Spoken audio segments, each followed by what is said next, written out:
ये online students लगा रहे हैं।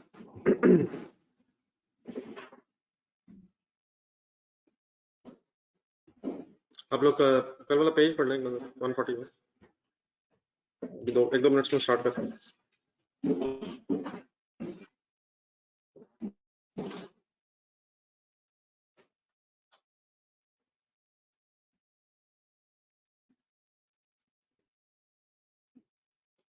क्वेश्चन हो रहे हैं क्या शुरू हो गया कंप्लीट?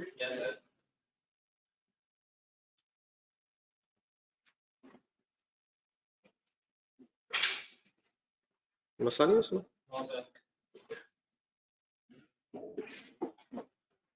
ये चलें 141 रिवाइज करें। मैं सोच रहा था शायद इसमें पॉइंट आए।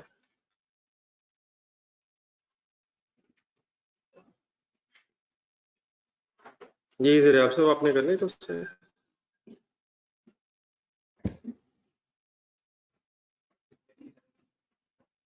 ऑनलाइन स्टूडेंट्स एक नजर पढ़। कंपनसेटिंग एरर वो होता है कि जिस एरर के होने से नेट इफेक्ट जीरो है, एक से ज्यादा एरर हुए और एरर इस तरह से हुए कि उनका नेट इफेक्ट कैंसिल हो गया। एग्जांपल देखें तो इसकी नंबर 5 वाली।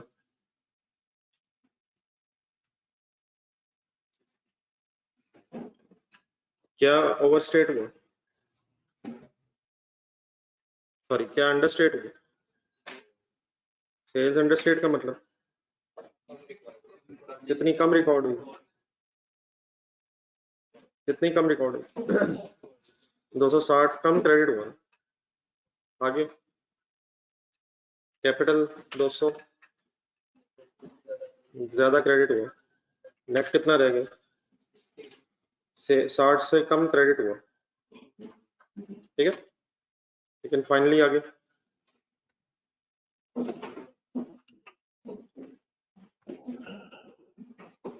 साठ से और भी क्या कम डेबिट हुआ?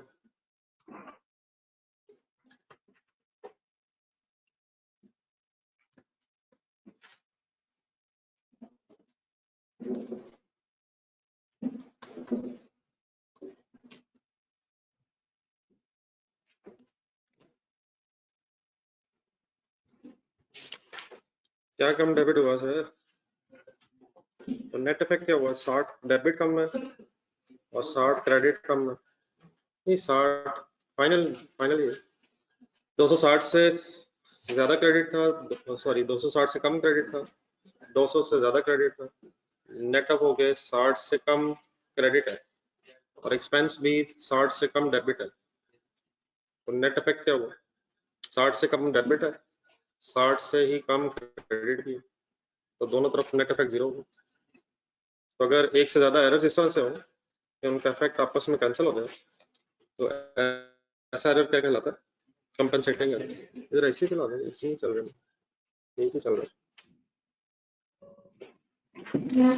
एक नजर सस्पेंस अकाउंट देख रहे हैं पेज नंबर 141 से पीछे।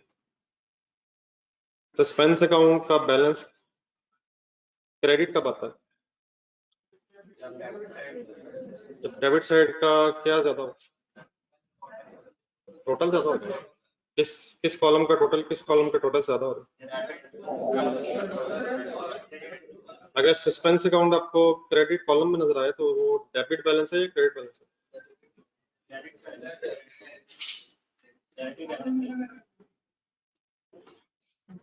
सस्पेंस अकाउंट अगर आपको क्रेडिट कॉलम में नजर आए तो वो क्रेडिट बैलेंस होगा सस्पेंस अकाउंट में या डेबिट बैलेंस होगा? वो क्यों? क्योंकि एक ट्रायल बैलेंस है, ट्रायल बैलेंस में डेबिट बैलेंसेस किस कॉलम में होते हैं? डेबिट कॉलम में, क्रेडिट बैलेंसेस क्रेडिट कॉलम। और अगर सस्पेंस अकाउंट आपको डेबिट कॉलम में नजर आए फिर इसका मतलब उसका डेबिट बैलेंस। असूलन ना सस्पेंस अकाउंट का क्रेडिट बैलेंस होना चाहिए ना ही डेबिट बैलेंस होना चाहिए, लेकिन अगर कोई मिस्टेक ऐसी हुई है कि डबल एंट्री प्रॉब्लम आ गई है, डबल एंट्री रूल वायलेट हो गए, तो फिर सस्पेंस अकाउंट टेम्परेरी तौर पे हो सकता है, लेकिन जब आप रेक्टिफिकेशन कर लेंगे तो उसके बाद ये सस्पेंस अकाउंट का बैलेंस खत्म हो जाना चाहिए। ठीक है, हम कुछ एग्जांपल्स कर रहे थे पेज नंबर 143 पे।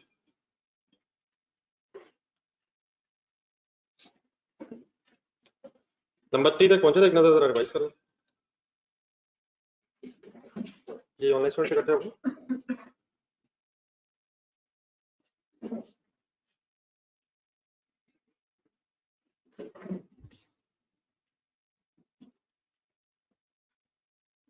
डेबिट क्रेडिट का खेल है sir. Point number 1, sale income account over cast का मतलब क्या है? नहीं वो तो ठीक है, डेबिट क्रेडिट किस एंगल से होता है? ओवर कास्ट डेफिनेटली कास्टिंग का मीनिंग है टोटल करना। ओवर कास्टिंग मींस ज्यादा टोटल हो गया, अंडर कास्टिंग मींस तो sale income account over casted का मतलब ज्यादा क्रेडिट हो गया, ज्यादा डेबिट हो गया। सेल क्रेडिट होती ना ये, तो ज्यादा क्रेडिट होने का मतलब सस्पेंस अकाउंट किस तरफ आएगा? डेबिट साइड पे। लेकिन जब ठीक करेंगे तो फिर एंट्री क्या हो जाएगी? सेल डेबिट कर लेंगे तो सस्पेंस क्रेडिट होगा, ठीक हो जाएगा। अगर सेल अंडर कास्ट है तो उसका क्या मतलब? सेल कम क्रेडिट हुई है, इसका मतलब डेबिट ज्यादा हो गए। सस्पेंस अकाउंट किधर आएगा टेम्परेरी तौर पे? तो ठीक कैसे करेंगे? मेरा मेरा मेरा मशवरा यही है कि आप मेन हेड पे फोकस करें, सस्पेंस बैलेंसिंग पे करा देगा। सेल्स को हम क्रेडिट करेंगे ताकि वो ठीक हो जाए, और उसके बाद फिर सस्पेंस अकाउंट का काम खत्म हो जाएगा, तो सस्पेंस अकाउंट डेबिट करें। नंबर 2 ट्राई करें।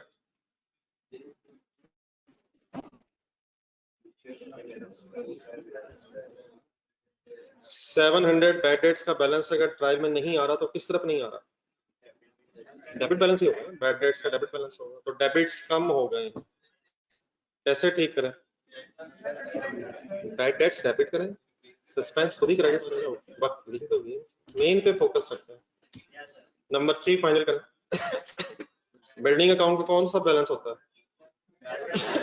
कितने की बजाय कितना लिख लिए? कितना कम डेबिट किए? कैसे ठीक हो जाएगा? बिल्डिंग डेबिट हो जाएगी, सस्पेंस क्रेडिट हो जाएगा। Suspense account credit debit side पे क्यों आया? क्योंकि कम डेबिट्स हैं, डेबिट्स कम रहेंगे, बाद में ठीक हो के क्रेडिट। चलिए नंबर 4 हाथ रखें आगे। An account was given debit effect instead of credit effect, causing difference with double amount. For example, sale of 800 on credit correctly debited in debtor account, but was also debited in sale account by mistake. Sale की entry बताएं। Example दोबारा पढ़ के बताएं क्या मसला बना। क्या डेटर सही डेबिट हो गया है? कितने से? और क्या सेल भी डेबिट ही हो गई है? बोर्ड पे जरा देखें, क्या कुछ ऐसे हो गया है? क्या डेबिट का रूल तो वायलेट नहीं हो गया? अगर ऐसे हो गया है तो टेम्पररी तौर पे ये ट्रायल बैलेंस कैसे मैं टोटल करूं? पहले कहाँ लिखूं? हायर साइड पे, उतना ही किधर होना चाहिए? ऑपोजिट साइड पे, ऑपोजिट साइड पे। फिर डिफरेंस कितना किधर आ रहा है? के साथ फिलहाल क्या आ गया? 1600 से कैसे आ गया? दोनों डेबिट्स हुए हैं, अब क्या करें? ठीक करवाएंगे कैसे गलती ठीक होगी? सेल्स क्रेडिट 800 से, 800 से अगर क्रेडिट करेंगे तो सिर्फ इफेक्ट जीरो होगा। ये वंस अगेन वही प्रॉब्लम आया कि सेल क्रेडिट होने की बजाय डेबिट हुई, तो अगर एक दफा क्रेडिट करेंगे तो ये तो जीरो होगी, और एक और दफा क्रेडिट करके ही सेल रिकॉर्ड होगी। तो कितने से टोटल रिकॉर्ड होगी? 1600 से। और जब सेल 1600 से क्रेडिट हो जाएगी तो सेल ठीक हो गई है, और देयरफॉर किसका काम खत्म हो गया है? कैसे खत्म हो गया है? ये अपने पास जरा एग्जांपल पेज के ऊपर लिखना था इसका, पॉइंट नंबर 4 के साथ ऊपर ले जाना, ऊपर खाली जगह में जरा लिखना, एक छोटा सा ट्रायल बैलेंस बना लें।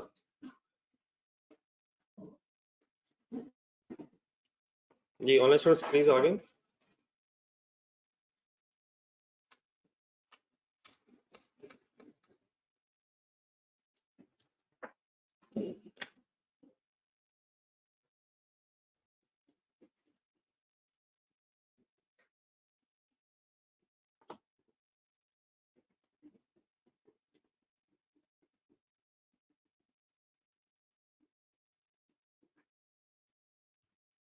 ये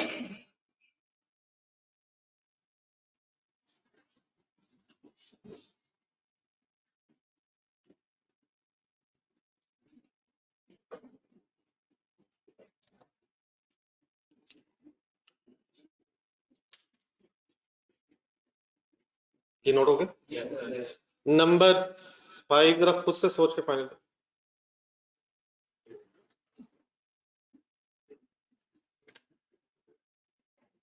जहन में ट्रायल बनाए। अब दोनों ही क्रेडिट्स हो गए, उलटता कर लेना है। क्या भी क्रेडिट हो गया, क्या भी क्रेडिट हो गया। सस्पेंस अकाउंट कितने से किधर बनेगा? 1600 से डेबिट कॉलम में बनेगा। प्रॉब्लम कहाँ है अब, सेल में या डेटर में? डेटर को कैसे ठीक करें? नहीं ठीक है, डेटर को डेबिट करें क्रेडिट करें? डेबिट होना था, क्रेडिट हुआ वो।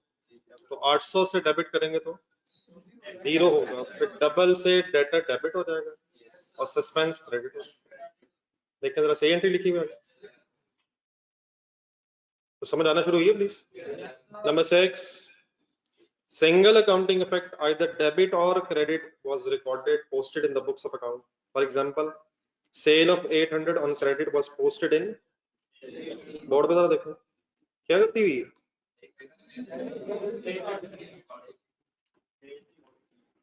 सिर्फ किसको रिकॉर्ड किया है? तो सेल तो क्रेडिट हो गई है, डेटा डेबिट भी तो हो गया। तो अगर ऐसे हो जाएगा तो सस्पेंस अकाउंट आ जाएगा। कितना किधर सस्पेंस अकाउंट आएगा ना। सस्पेंस अकाउंट कब नहीं आएगा? जब डेबिट क्रेडिट पूरा होगा। तो सिर्फ क्रेडिट किया है, डेबिट रह गया है, कितने से आएगा? अब 800 से ही आएगा। ठीक कैसे करेंगे? रेल ऑलरेडी ठीक है, डेटर में प्रॉब्लम है, डेटर डेबिट कर लेंगे, सस्पेंस क्रेडिट। लास्ट वन कर।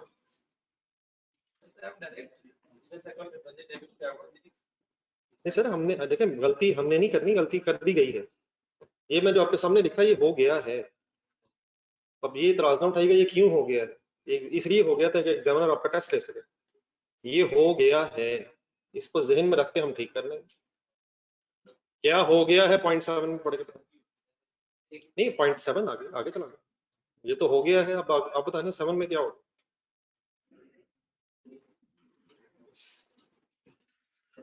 ये लिखवाएं जरा क्या हुआ। नहीं ये कम ज्यादा नहीं है, वो ठीक है। आपकी बात कितने से डेबिट हुआ? 80 से। सेल कितने से क्रेडिट हुई है? बोर्ड पे देखें सर, ऐसे ही हुआ है, ऐसे हो गया है। वक्ती तौर पे इसे कैसे बैलेंस करूं?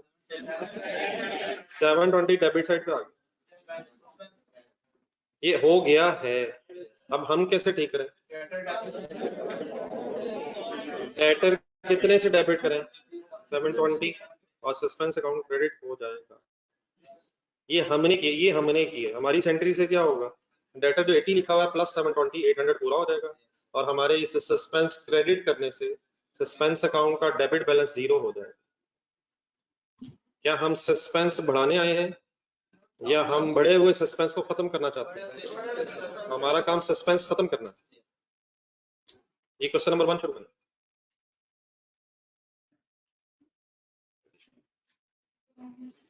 अगर हमने कल से लेकर अभी तक बहस की, इसमें हमने जरा इंडिविजुअली देखा है कि फर्स्ट पेज पे पेज 141 यहाँ क्या देखा था? 2 टाइप्स हैं, वो ठीक है। उसमें फिर फर्स्ट टाइप क्या थी? एरर हो जाने के बावजूद ट्रायल चली रहता है। और देन हमने 143 पेज पे क्या पढ़ा कि कुछ एरर्स ऐसे भी होते हैं जिनके हो जाने से ट्रायल बैलेंस आउट हो जाता है और देयर पर सस्पेंस आ जाता है। इसका मतलब अब ये नहीं कि हर एरर में जरूर सस्पेंस अकाउंट आना। कुछ एरर्स ऐसे हैं जिनके हो जाने के बावजूद, क्योंकि डेबिट क्रेडिट रूल पूरा हो जाता है, तो सस्पेंस अकाउंट नहीं अपीयर होता। और कुछ एरर्स ऐसे हैं जिनमें डेबिट क्रेडिट रूल की वायलेशन की वजह से सस्पेंस अकाउंट अपीयर हो जाता है। अब जब हम क्वेश्चंस करेंगे इनमें मिक्स आएगा। कुछ एरर्स ऐसे भी होंगे जिनसे ट्रायल बैलेंस रिकंसाइल्ड ही रहेगा, लेकिन कुछ ऐसे भी होंगे जिनसे ट्रायल बैलेंस आउट हो जाएगा। तो हमें कैसे पता चलेगा? अब यही गेम हमारी। तो व्हाट इज पेज 143 है सॉरी, एंड क्वेश्चन नंबर 1 इस नाम से, बस नाम ही ग्रांड है, बाकी और कुछ नहीं है। वो वाला पढ़े मेरे साथ साथ या एक सेकंड रिक्वायरमेंट देखें। Prepare general entries for the correction of error. फिर इसके नीचे एक और है, वो बाद में अरे वापस फुल कंसंट्रेशन का बस ये काम है। इसमें ये नहीं हम कह सकते कि नया टॉपिक है, इसमें जो हो चुका है उसी के अंदर अंदर कुछ गलतियां होनी है और हमने उन गलतियों की करेक्शन सीखनी है। कहता है accountant of the grant company has prepared a trial balance but he found that total of the debit balances is 8,64,600 and the total of credit balances is 8,62,150.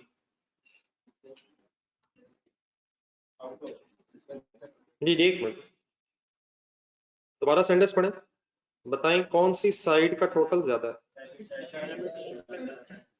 कौन से कॉलम का सॉरी टोटल ज्यादा है, कितना है।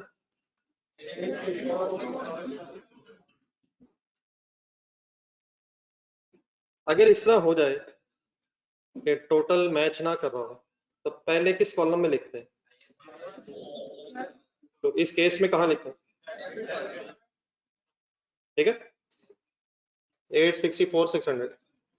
अब ऑपोजिट साइड पे भी कितना लिखूं, जो गिवन है वो लिखूं या जो ये है वही वहां लिखूं, तो हायर साइड पे लिखें और फिर जो हायर साइड पे आपने लिखा है वही ऑपोजिट साइड पे होना चाहिए। अब कैलकुलेटर पकड़ना, क्रेडिट्स का टोटल अब है कितना और होना कितना चाहिए, डिफरेंस लें 2450 किधर लिखूंगा, क्रेडिट्स में लिखूंगा और फिलहाल उसके साथ क्या लिखूंगा, सस्पेंस। बात समझ आ गई मेरी, ये नोट कर लें जरा इसी पेज पे यहीं पे।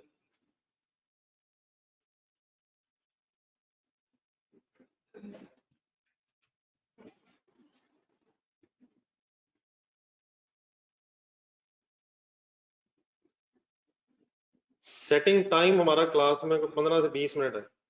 अब इस वक्त राना साहब आखिरकार बॉल पॉइंट मिला।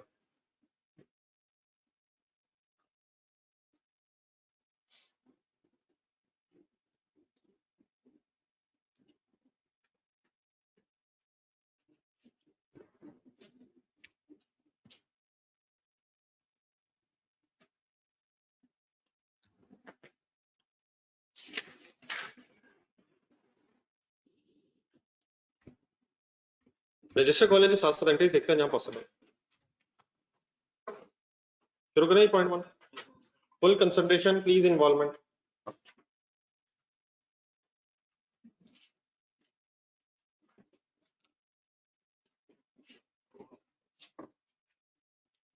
पढ़ते पढ़ते एंट्रीज एम रख के ट्रायल बैलेंस बनाने की कोशिश करनी है। पॉइंट 1 पढ़े, total purchases in the period were recorded at 100 below their correct value, although the total value of trade payables was correctly recorded। किस डबल एंट्री की बात हो रही है, purchases debit trade payables credit. Problem कहाँ है, problem कहाँ है, डेबिट्स में या क्रेडिट्स में, कितना प्रॉब्लम है, क्या डेबिट्स कम हो गए, कितने से कम हो गए, क्या सस्पेंस अकाउंट बनेगा इस एरर से,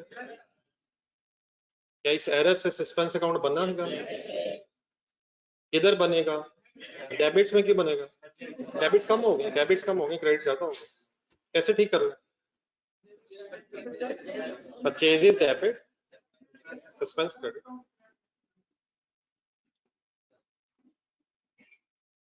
परचेजेस डेबिट क्यों, अच्छा ऊपर तो सस्पेंस आ रहा है 2450, तब इसमें परेशान ना हो, अब हो सकता है और भी गलतियां भी आ रही हैं, इस गलती की वजह से सस्पेंस अकाउंट 100 से बना होगा, अभी और भी शायद गलतियां ऐसी हैं जिन्होंने सस्पेंस अकाउंट का पैक किया होगा। ऊपर जो हमने एग्जांपल्स किए वहां क्या हुआ, वहां हम एक एक गलती अलग-अलग डिस्कस कर रहे थे, अब यहाँ भी बहुत सी गलती हैं, तो भी परेशान ना हो। इस गलती की वजह से सस्पेंस अकाउंट का डेबिट बैलेंस आया होगा। ये जो 2450 लिखा हुआ है ये नेट इफेक्ट ऑफ एरर्स है। कुछ एरर ऐसे होंगे जिनकी वजह से क्रेडिट ज्यादा हो गए होंगे, कुछ एरर्स ऐसे हुए होंगे जिनसे डेबिट ज्यादा हो गए होंगे, तो नेट करके लग रहा है कि फाइनली डेबिट्स ज्यादा हो गए और क्रेडिट्स कम रह गए। लेकिन ये जो गलती हुई है इस गलती को पढ़ के क्या पता चला कि डेबिट्स कम हुए, इस गलती की वजह से डेबिट्स कम हुए। तो ऊपर जो 2450 आपको नजर आ रहा है, ये शायद सब एरर्स का एक कंबाइंड इफेक्ट नजर आ रहा है। तो रिलैक्स रहे, आगे बढ़ते। ये समझ आ गया प्लीज? ये अब्दुल रकीम साहब इंशाल्लाह बात करते हैं, आगे चलो। Point number 2, total telephone expenses were recorded 1000 above their correct amount, although the total value of amounts payable was, किस एंट्री की बात हो रही है? देखिए हो सकता है आपने स्टैंडर्ड्स पढ़ा, आपके ज़हन में कुछ और चीजें भी आई हैं, तो वो अपनी जगह बिल्कुल ठीक है, लेकिन मेरा क्वेश्चन भी शायद इंपॉर्टेंट होगा अपनी अपनी जगह। तो पहले ये फैसला करना एंट्री कौन सी है जिसकी बात हो रही है। टेलीफोन एक्सपेंसेस डेबिट और उनका पेबल्स की शायद बात हो रही है। अब जरा दोबारा पढ़ें, कहाँ मसला हुआ है? डेबिट्स में फिर मसला हुआ, क्या डेबिट्स अब ज्यादा हो गए हैं? क्या सस्पेंस अकाउंट अपीयर होगा इससे? किधर अपीयर हुआ होगा? इसकी वजह से क्रेडिट्स में अपीयर हुआ होगा। कैसे ठीक करें? Telephone expense credit main head पे काइंडली फोकस करें। सस्पेंस अकाउंट ने इंशाल्लाह खुद पुकार उठना है कि मेरा अब काम खत्म होना शुरू हो गया। टेलीफोन एक्सपेंसेस क्रेडिट क्यों ज्यादा रिकॉर्ड हो गए हैं, बस बात खत्म हुई है। और सस्पेंस अकाउंट 1000 से इस केस में खत्म होना चाहिए। Any confusion? साथ लिख रहे हैं आप, रजिस्टर पर नोट करें। लेजर बना के एंट्रीज मांगी, हम लेजर बना लें सर। हम वजह वजह भाईजान वजह, हाँ फॉर्मेट बना लें।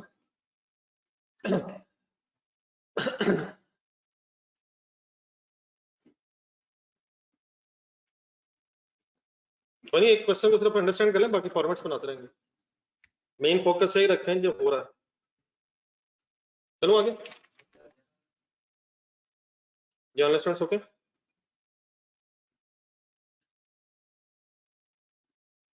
चले सर, ये तो दो मजाक आए थे, तीसरी गेम शुरू हुई। Purchase returns of 550 were recorded as debit entry in the sale return account, but the correct entry had been made in the trade payables control account. अब ये पता नहीं आपको वर्ड्स पता है या नहीं पता, नहीं बस जितना पता उतना काफी है। ये एंट्री बताएं किस चीज की है?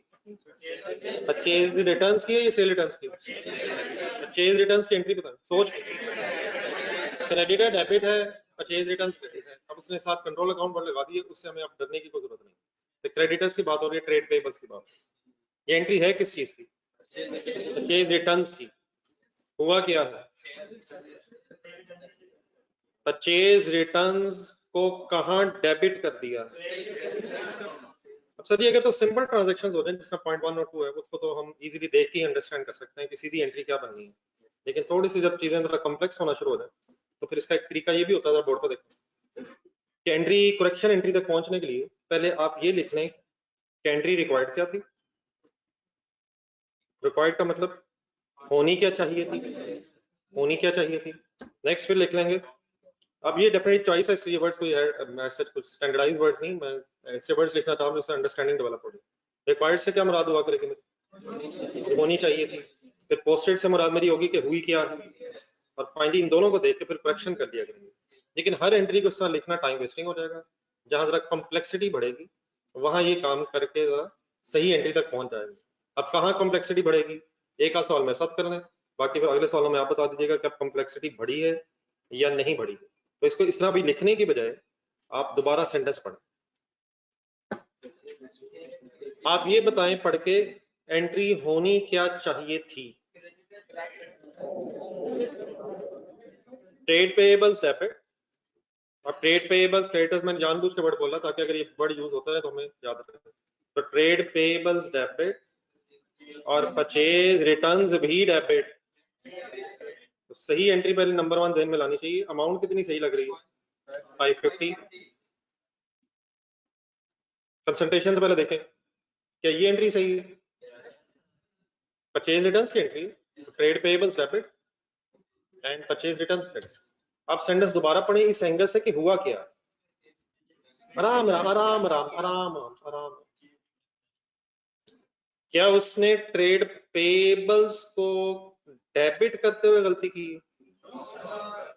तो इसका मतलब ये वो ठीक का मतलब ये है कि ट्रेड पेबल्स तो सही डेबिट हुए हैं। ये कैसे पता चला मुझे वो सही डेबिट हुए? ये लिखा हुआ है, ये सवाल के अंदर अंदर है ना, गलती अपनी कोई नहीं बनानी। जो एग्जामिनर कहेगा वही गलती है, और जो सही है वो सही है। तो अपनी कोई नई गलती क्रिएट नहीं कर देनी, अपना सवाल ना बन जाए। एग्जामिनर ही का सवाल गौर से पढ़ना और उसके मुताबिक गलती आइडेंटिफाई करनी। तो मुझे कैसे पता चला ट्रेड पेबल्स डेबिट हो गया है? बताया उसने, although trade payables and entry has been made, correct entry has been made in the trade payables account, but the correct entry has been made in the trade payables account. So where is the problem? दोबारा purchase returns credit होने की बजाय cell return debit हुई। तो क्या ये जुल्म कुछ इस तरह से तो नहीं हुआ कि दोनों ही डेबिट हो गए? ये कैसे पता चला मुझे कि सेल रिटर्न डेबिट हुई? बताया हुआ। तो क्या क्रेडिट होने की बजाय क्या डेबिट हुआ? तो अगर ये दोनों ही डेबिट हो गए तो क्या वक्ती तौर पे सस्पेंस अकाउंट 1100 से क्रेडिट कॉलम में अपीयर हुआ हो? लिखें यार, दोनों डेबिट कैसे हो सकते हैं? हो सकते हैं, हो गए। मोबाइल्स को कहीं साइड पे रख के काम करना पड़ेगा, लेकिन अगर आप फैसला कर भी लें तो हो सकता है एग्जामिनर ये फैसला ना कर सके।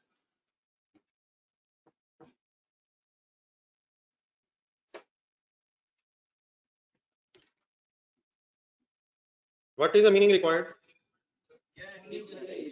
नहीं मतलब जब भी कभी ये बात हुआ करेगी तो आप रिक्वायर्ड से क्या समझा करेंगे कि होना क्या चाहिए था? पोस्टेड मीन्स जो पोस्ट की गई एंट्री, जो रिकॉर्ड की गई है, रिकॉर्ड भी कह सकते हैं। और फाइनली करेक्शन तक हमने पहुंचना। एग्जामिनर को डेफिनेटली ना रिकॉर्ड चाहिए ना पोस्टेड चाहिए। एग्जामिनर हमसे करेक्शन मांग रहा, लेकिन कहीं अगर हमें जरूरत पड़े तो फिर हम करेक्शन तक पहुंचने के लिए अपने लिए कुछ वर्किंग में लिख लिया करेंगे। लेकिन डेफिनेटली ये टाइम वेस्टिंग है। जहां जहां हम इजीली वर्किंग कर सकेंगे वहां शायद इतना टाइम ज़ाया नहीं करना चाहिए।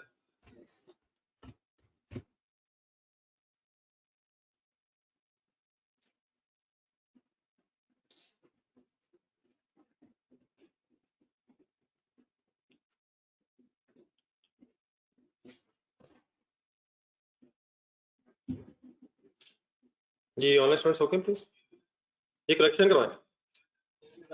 अच्छा इसका सॉरी बल्क सॉरी, यकीनन आप करवा सकते हैं, लेकिन एक दफा मेरे से तरीका सुनो।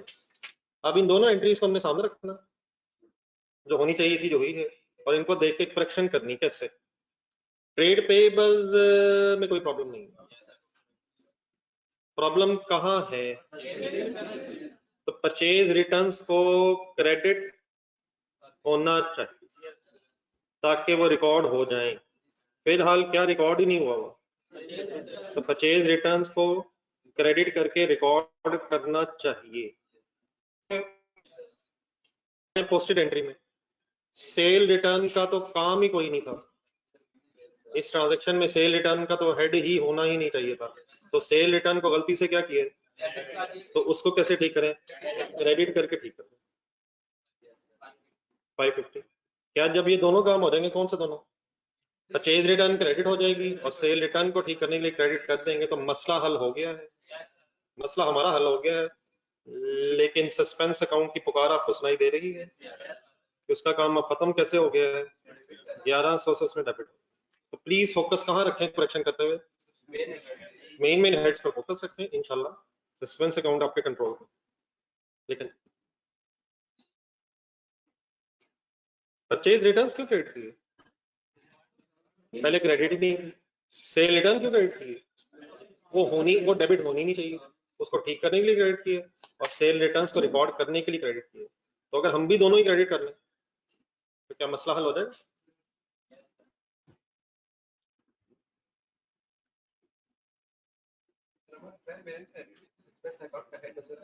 नहीं सर, अब टेंशन फ्री रहे। ये मैंने अपने सामने ट्रायल बैलेंस बनाई, एंट्रीज लिखी। ये इल्जाम ना लगाएं यार, लेकिन ये एंट्रीज में हमें ट्रायल भी नजर आ जाता है। आप टेंशन ना लें। लेकिन ट्रायल बैलेंस में एक छोटी सी चीज प्लीज ध्यान में रखिएगा, ट्रायल बैलेंस के अंदर एंट्रीज नजर आती हैं या बैलेंसेस नजर आते हैं? बैलेंसेस फाइनली नजर आते हैं। यहाँ हमें ये पता चला है करेक्शन करते हुए कि सस्पेंस अकाउंट को 1100 से डेबिट करना चाहिए। अल्टीमेटली इंशाल्लाह देखिएगा जब हम सारी ट्रांजेक्शंस कर लेंगे तो मैं आपके सामने एक सस्पेंस अकाउंट बनाऊंगा और उसका फिर सीडी बैलेंस 0 हो जाना चाहिए। तो ट्रायल बैलेंस के अंदर एंट्रीज होती हैं या बैलेंसेस होते हैं? एक ही बात होती है, ये हर चीज एक बात नहीं। ट्रांजेक्शंस कहाँ होती हैं? जर्नल में, फिर लेजर्स में ट्रांजेक्शंस पोस्ट होती हैं, तो वहां से जो सीडी बैलेंसेस आते हैं वो ट्रायल बैलेंस में रहता है। क्लोजिंग बैलेंसेस डेबिट हो तो डेबिट कॉलम में और क्रेडिट हो तो क्रेडिट कॉलम। ठीक है, तो अभी रिलैक्स है, इंशाल्लाह भी सब कुछ सामने आ जाए। ये नंबर 4 पढ़ेंगे।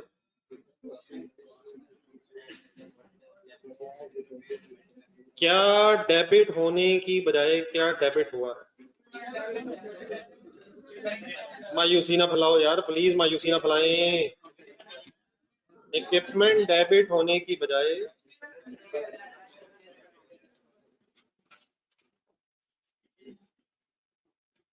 क्वेश्चन में पढ़े, क्वेश्चन में से कहा कि परचेज रिटर्न डेबिट होने की बजाय सेल रिटर्न डेबिट हुई। आप लोग प्लीज पॉइंट नंबर 4 फाइनल करें। क्वेश्चन में प्लीज पॉइंट नंबर 3 में लिखा हुआ है purchase returns were recorded as debit entry in the sale return account. नहीं, आप पॉइंट नंबर 4 पढ़े। मैं जरा परचेज रिटर्न तो रिकॉर्ड ही नहीं हुई, सेल रिटर्न्स को डेबिट किया गया। परचेज रिटर्न्स को एक सेल रिटर्न के अकाउंट में डेबिट एंट्री के तौर पे रिकॉर्ड किया। जी सर, पढ़ लिया सर सबने पॉइंट को। अब एक दो क्वेश्चन मेरे बाकी हो, ये इजी है वैसे पॉइंट। मेरे वर्ड दोबारा सुने, क्या मैं कह सकता हूँ इक्विपमेंट डेबिट होने की बजाय रिपेयर एंड मेंटेनेंस को डेबिट किए? अब ट्रायल बैलेंस में बनाया, सस्पेंस अकाउंट किधर आएगा? हाँ जी, कहीं भी नहीं आएगा। नहीं, वो एक अलग इशू है, लेकिन पहले एक मिनट, सस्पेंस अकाउंट क्यों नहीं आएगा? हुआ डेबिट ही होना था, डेबिट ही हुआ, सिर्फ हेड बदल। तो डेबिट्स या क्रेडिट्स में कोई कमी ज्यादा वाली बात नहीं, एक हेड डेबिट होना था। हाँ यकीनन वो हेड डेबिट नहीं, उसकी जगह कोई और हेड डेबिट ही हुआ। तो डेबिट्स और क्रेडिट्स का टोटल इस एरर की वजह से कोई इफेक्ट नहीं होगा। तो इट मींस ये कौन सा एरर है? पेज नंबर 141 पे है। ये वो एरर्स हैं जिनसे ट्रायल बैलेंस रिकंसाइल्ड ही है। अब उनमें ये कौन सा है जरा ढूंढ लेते हैं ताकि रिवाइज हो जाए। अब ये ढूंढने देते, एरर ऑफ कमीशन है या एरर ऑफ प्रिंसिपल है? एरर ऑफ प्रिंसिपल है, ध्यान से पढ़ो। मेरा ख्याल है एरर ऑफ प्रिंसिपल है। रीजन पढ़ ले दोनों पढ़े, पॉइंट नंबर 2 भी पढ़े 3 भी पढ़े। कमीशन क्या होता है? पढ़ के यार, पढ़ के किसने का जुबानी बताया? पढ़ के क्या सही हो लेकिन क्या गलत हो जाए। मेन हेड सेम हो, मेन हेड गलत ना हो। हाँ, अकाउंटिंग हेड्स में प्रॉब्लम हो जाए। और एरर ऑफ कमीशन क्या होता है? मेन हेड्स में भी गलती हो और अकाउंटिंग हेड्स में भी गलती हो। मेन हेड्स कौन से होते हैं? मेन हेड्स कौन से होते हैं? यही लिखा है नंबर 3। अब आए जरा ये गलती पे। इक्विपमेंट क्या चीज है? Asset, repair, expense. तो क्या मेन हेड भी गलत है? एसेट, एक्सपेंस, मेन हेड भी गलत है और अकाउंटिंग हेड भी गलत है। तो ये एरर ऑफ कौन सा नहीं है? ये कौन सा है? Error of principle.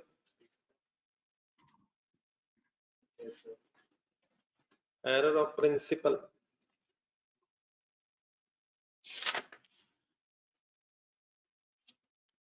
क्या होता है error of principle? Main head गलत, मेन हेड के साथ साथ अकाउंटिंग हेड भी गलत है। करेक्शन करेंगे इसकी सिंपल। क्या डेबिट क्या credit? Equipment debit and repair maintenance credit.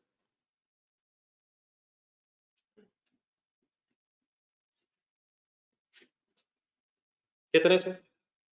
2000 से। ठीक है।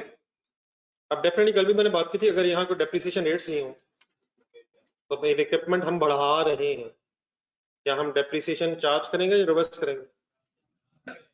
तो वो इंशाल्लाह ये चीजें भी आएंगी, इसकी मैं साथ साथ बोलता जा रहा हूँ। यानी कि फिर हमारा नंबर 5, ये ऑनलाइन स्टूडेंट्स ओके प्लीज साथ साथ चलें kindly. Rental expense of 5490 were entered incorrectly as 5940 in the expense account, but were entered correctly in bank account in the ledger. एक एंट्री पहले बोलो, ये एंट्री है क्या? Rent expense debit bank credit, लगता है पेमेंट हो गई बाय बैंक हुई। अमाउंट्स पे गौर करें, क्या ये ट्रांसपोजिशन हुई हुई है?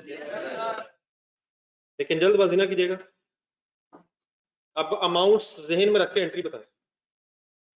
रेंटल एक्सपेंस कितने से डेबिट है?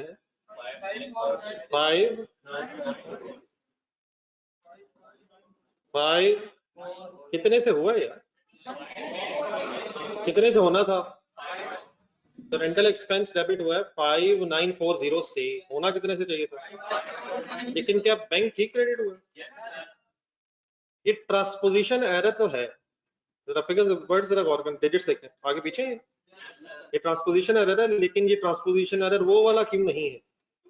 एक मिनट पढ़ के देख लेते हैं। 141 पेज पे ये अमाउंट्स में ट्रांसपोजिशन हुई हुई है, लेकिन वहां वर्ड्स क्या थे? एक ऐसी ट्रांसपोजिशन जो दोनों तरफ सेम हो जाए, उससे तो ट्रायल टेली हो जाएगा। लेकिन एक ऐसी ट्रांसपोजिशन जो किसी एक तरफ हो दूसरी तरफ ना हो, तो उससे फिर सस्पेंस अकाउंट आ जाएगा। जरा पढ़े जरा पॉइंट नंबर 4, कहते हैं when correct amounts when correct accounting entries, कौन सा सवाल पढ़ रहा? 144 1 में कहां पढ़ रहा? पॉइंट नंबर 4 पढ़ रहा।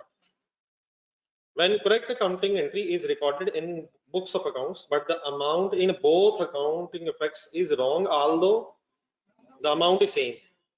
अगर तो अमाउंट दोनों तरफ सेम हो जाए, अगर तो अमाउंट दोनों तरफ ही सेम हो जाए, तो ट्रांसपोजिशन एरर के बावजूद सस्पेंस अकाउंट नहीं आएगा। लेकिन हमारे यहाँ ट्रांसपोजिशन तो हुई है, लेकिन ट्रांसपोजिशन की गलती किस तरफ है किस तरफ नहीं है। दोबारा आप पढ़े ठीक है बेटा, वो चीजें अपनी जगह है, सही है। यहाँ बेटा हेड्स का इशू नहीं है। क्या रेंट एक्सपेंस सही डेबिट हुआ? वैसे पढ़े नहीं, मतलब डेबिट हुआ, वैसे रेंट एक्सपेंस डेबिट हुआ है, हेड गलत नहीं हुआ। Rent expense debit bank credit heads में गलती नहीं है, लेकिन हेड की अमाउंट्स में गलती है। किस अमाउंट में, किस हेड की अमाउंट में गलती है? रेंट एक्सपेंस कितने से डेबिट होना चाहिए था? अब मेरे से एक एंट्री सुने with amounts. Rent expense debit हुआ है गलती से 5940 से, और बैंक क्रेडिट हुआ है 5490 से। बैंक में तो गलती नहीं ना, तो क्या सस्पेंस बनेगा इस एंट्री में? सस्पेंस क्यों बनेगा? डेबिट क्रेडिट अमाउंट्स में गलती होगी है। कैलकुलेटर पकड़ो, कितने से सस्पेंस आएगा, किस तरफ आएगा? सही तरह सोच के फाइनल करें। लिख के कर लें या जहन में सोचना? दरअसल इतना टफ नहीं है। क्या डेबिट्स ज्यादा हो गए हैं? कितने ज्यादा यार? तो कैसे सही करो, कैसे सही करो? रेंट एक्सपेंस क्रेडिट 450 और सस्पेंस अकाउंट डेबिट 450, ठीक है?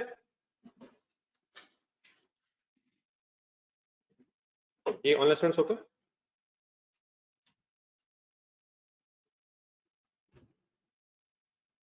गेम इंटरेस्टिंग हो जानी है, हो गई है, हो जानी है, हो भी गई शायद। छोटे छोटे काम आपको बच्चों वाले लगते। इन्ना लिल्लाहि व इन्ना इलैहि राजिऊन। फिरौनियत नजदीक भी ना आए।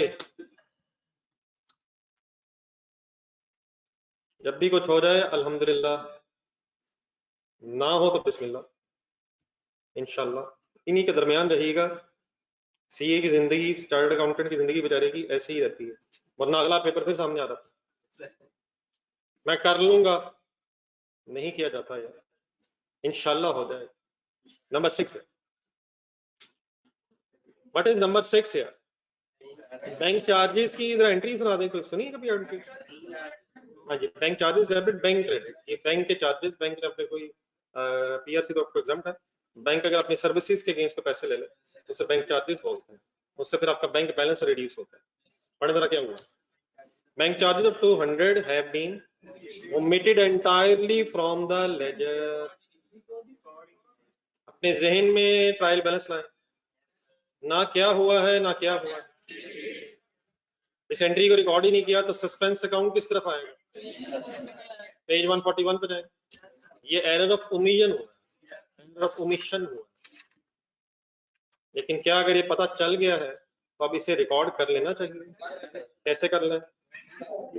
Bank charges debit, bank charges debit and bank credit. कितने से? एक नजर एंट्रीज रिवाइज कर लें जो हमने सारी लिखी, पॉइंट सामने रखते। कोई कंफ्यूजन प्लीज इसके साथ नोट कर लें। पॉइंट नंबर 6 के साथ ये कौन सा एरर निकला? Error of omission.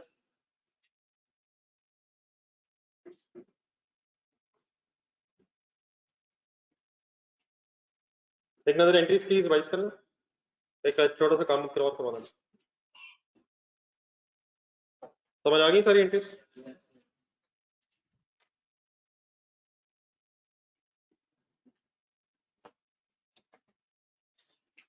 रिक्वायरमेंट में एक तो काम आपने कर लिया, लेकिन एक रिक्वायरमेंट और भी है। वो कहते हैं open a suspense account, record the appropriate corrections in suspense account so that the balance on this account is eliminated. Concentration से जरा पहले सुनना है आपने। रिक्वायरमेंट पढ़े क्या मांग रहा है? करे आप open a suspense account, suspense account हमने एक ओपन कर दिया। अब पेज नंबर 143 पे एक मिनट चले। हमारी करेक्शन से पहले सस्पेंस अकाउंट में कोई बैलेंस मौजूद? कितना बैलेंस मौजूद है? ये डेबिट बैलेंस है या क्रेडिट बैलेंस है? डेबिट बैलेंस है या क्रेडिट बैलेंस है? क्रेडिट बैलेंस है। वजह क्रेडिट कॉलम में, ट्रायल बैलेंस के क्रेडिट कॉलम में क्रेडिट बैलेंस है। तो इस क्रेडिट बैलेंस के अगेंस्ट अब हमने एंट्रीज करनी है, और इन एंट्रीज के बाद असूलन ये क्रेडिट बैलेंस जीरो हो जाना चाहिए। इससे पहले कि मैं ये लेजर आपके सामने बनाऊं, आप जरा बेसिक कोई एक लेजर जरा ध्यान में रखें, एक चीज जरा सोच लें। एक मशीनरी का लेजर ध्यान में, मशीनरी डेटर, डेटर का सपोज ब्रॉड डाउन बैलेंस है 10,000। क्रेडिट सेल की एंट्री बता, 5 लाख की क्रेडिट सेल हुई, debtor debit sale credit. Suppose कुछ सेल रिटर्न्स हुई, सेल रिटर्न्स की एंट्री बता, sale returns debit, debtors credit. Let's see हम कुछ कैश आया, cash debit, debtor credit. Let's see हम 1.5 लाख रुपया बाय चेक भी रिसीव हुआ। आप जैसे अकाउंटेंट्स हो तो आप यकीनन ये आखिरी ट्रांजैक्शन भी लिख के लेजर बैलेंस करेंगे। लेकिन मेरे जैसे अकाउंटेंट्स जिनका काम पे ध्यान ना हो, सपोज उन्होंने ये एंट्री जहन से निकाल के कैलकुलेटर पकड़ा, जरा पकड़िएगा मेरे बिहार, कौन सी एंट्री रिकॉर्ड किए बगैर मैंने ये लेजर आपसे बैलेंस करवाना शुरू कर दिया है। Let's assume cheque by cheque 1.5 lakh मिला है और ये एंट्री रिकॉर्ड किए बगैर मैंने ये लेजर बैलेंस कर दिया है। आंसर बताइए। 295। ये सही है? असूलन क्या होना चाहिए था?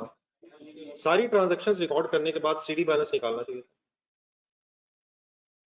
मैंने एक entry bank debit debtor credit record किए बगैर ये डेटर अकाउंट बैलेंस कर दिया है। अब अगर इसी तरह बैलेंस कर दूं तो यहां से ट्रायल बैलेंस में लाना, कितनी अमाउंट ट्रायल बैलेंस में चली जाएगी? 295,000। देन उसके बाद फॉर एग्जांपल एग्जामिनर ने आपको बताया कि इस 2,95,000 में अभी एक एंट्री रहती है, तो क्या ये क्लोजिंग बैलेंस है? 295 क्लोजिंग है, लेकिन ये अनएडजस्टेड क्लोजिंग। ये क्या होता है अनएडजस्टेड? सही नहीं है, फाइनल नहीं है, इसमें मसला है। तो देन अब आप जब एंट्री करेंगे तो आप अनएडजस्टेड बैलेंस से स्टार्ट करके रिकॉर्डिंग करेंगे या ब्रॉड डाउन से शुरू करते हैं? कहां से लेके कहां तक आ गए हैं? ब्रॉड डाउन से लेके अनएडजस्टेड तक आ गए हैं, हमने इसे अनएडजस्टेड इसलिए कहा क्योंकि हमें पता चल गया इसके अंदर मसला है। फर्ज करें इसमें कोई मसला ना हो, तो ये क्लोजिंग भी है, ये एडजस्टेड भी है, ये अल्हम्दुलिल्लाह रब्बिल आलमीन बिल्कुल ठीक है। लेकिन हर वो क्लोजिंग बैलेंस जिसमें एक या एक से ज्यादा एंट्रीज अभी रह जाएं, सेंटेंस रिपीट करें मैंने क्या बोला, हर वो क्लोजिंग बैलेंस इसमें एक या एक से ज्यादा ट्रांजैक्शंस अभी रह जाएं, उसे फिर बोला जाता है unadjusted balance. Why this 2,95,000 is unadjusted balance? मैंने अब एक ही बात की है, एक से ज्यादा भी हो सकते हैं। अब मुझे बताएं, अगर मैं यही डेटर का लेजर रिवाइज सिचुएशन में बनाऊंगा एडजस्टेड बैलेंस निकालने के लिए, और एक वर्ड साथ मैंने क्या लगा दिया, एडजस्टेड डेटर अकाउंट, ये क्यों लगा? क्योंकि अब मैंने इसमें अनएडजस्टेड बैलेंस को एडजस्टेड बनाना। तो आप बताएंगे स्टार्टिंग पॉइंट क्या होना चाहिए, बता सकते हैं? कहां से शुरू करूं? 10,000 से, अनएडजस्टेड से। अनएडजस्टेड कितना है, ये कहां लिखूं? ये अनएडजस्टेड डेबिट बैलेंस है, क्रेडिट बैलेंस है? क्रेडिट बैलेंस है, ये लेजर है।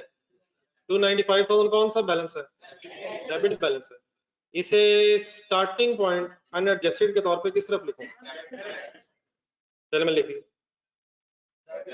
और डेबिट साइड तो है यार, और यार यही तो है, और यही तो डेबिट बैलेंस है। तो अनएडजस्टेड बैलेंस जब दोबारा स्टार्ट करेंगे तो अपनी नेचर के मुताबिक अकॉर्डिंगली आएगा। सीडी बैलेंस अपने नेचर के ऑपोजिट इसलिए आता है ताकि दोनों साइड्स का टोटल बराबर हो। तो अनएडजस्टेड बैलेंस में कहां से शुरू करूंगा? अगर ये अनएडजस्टेड डेबिट बैलेंस है तो मैं डेबिट साइड पे लिख के स्टार्ट करूंगा। इसे ब्रॉट डाउन कहूं या कैरी डाउन कहूं? नहीं, ये कुछ भी नहीं है। अगर कुछ लगाना भी है तो ये अनएडजस्टेड कैरी डाउन बैलेंस है,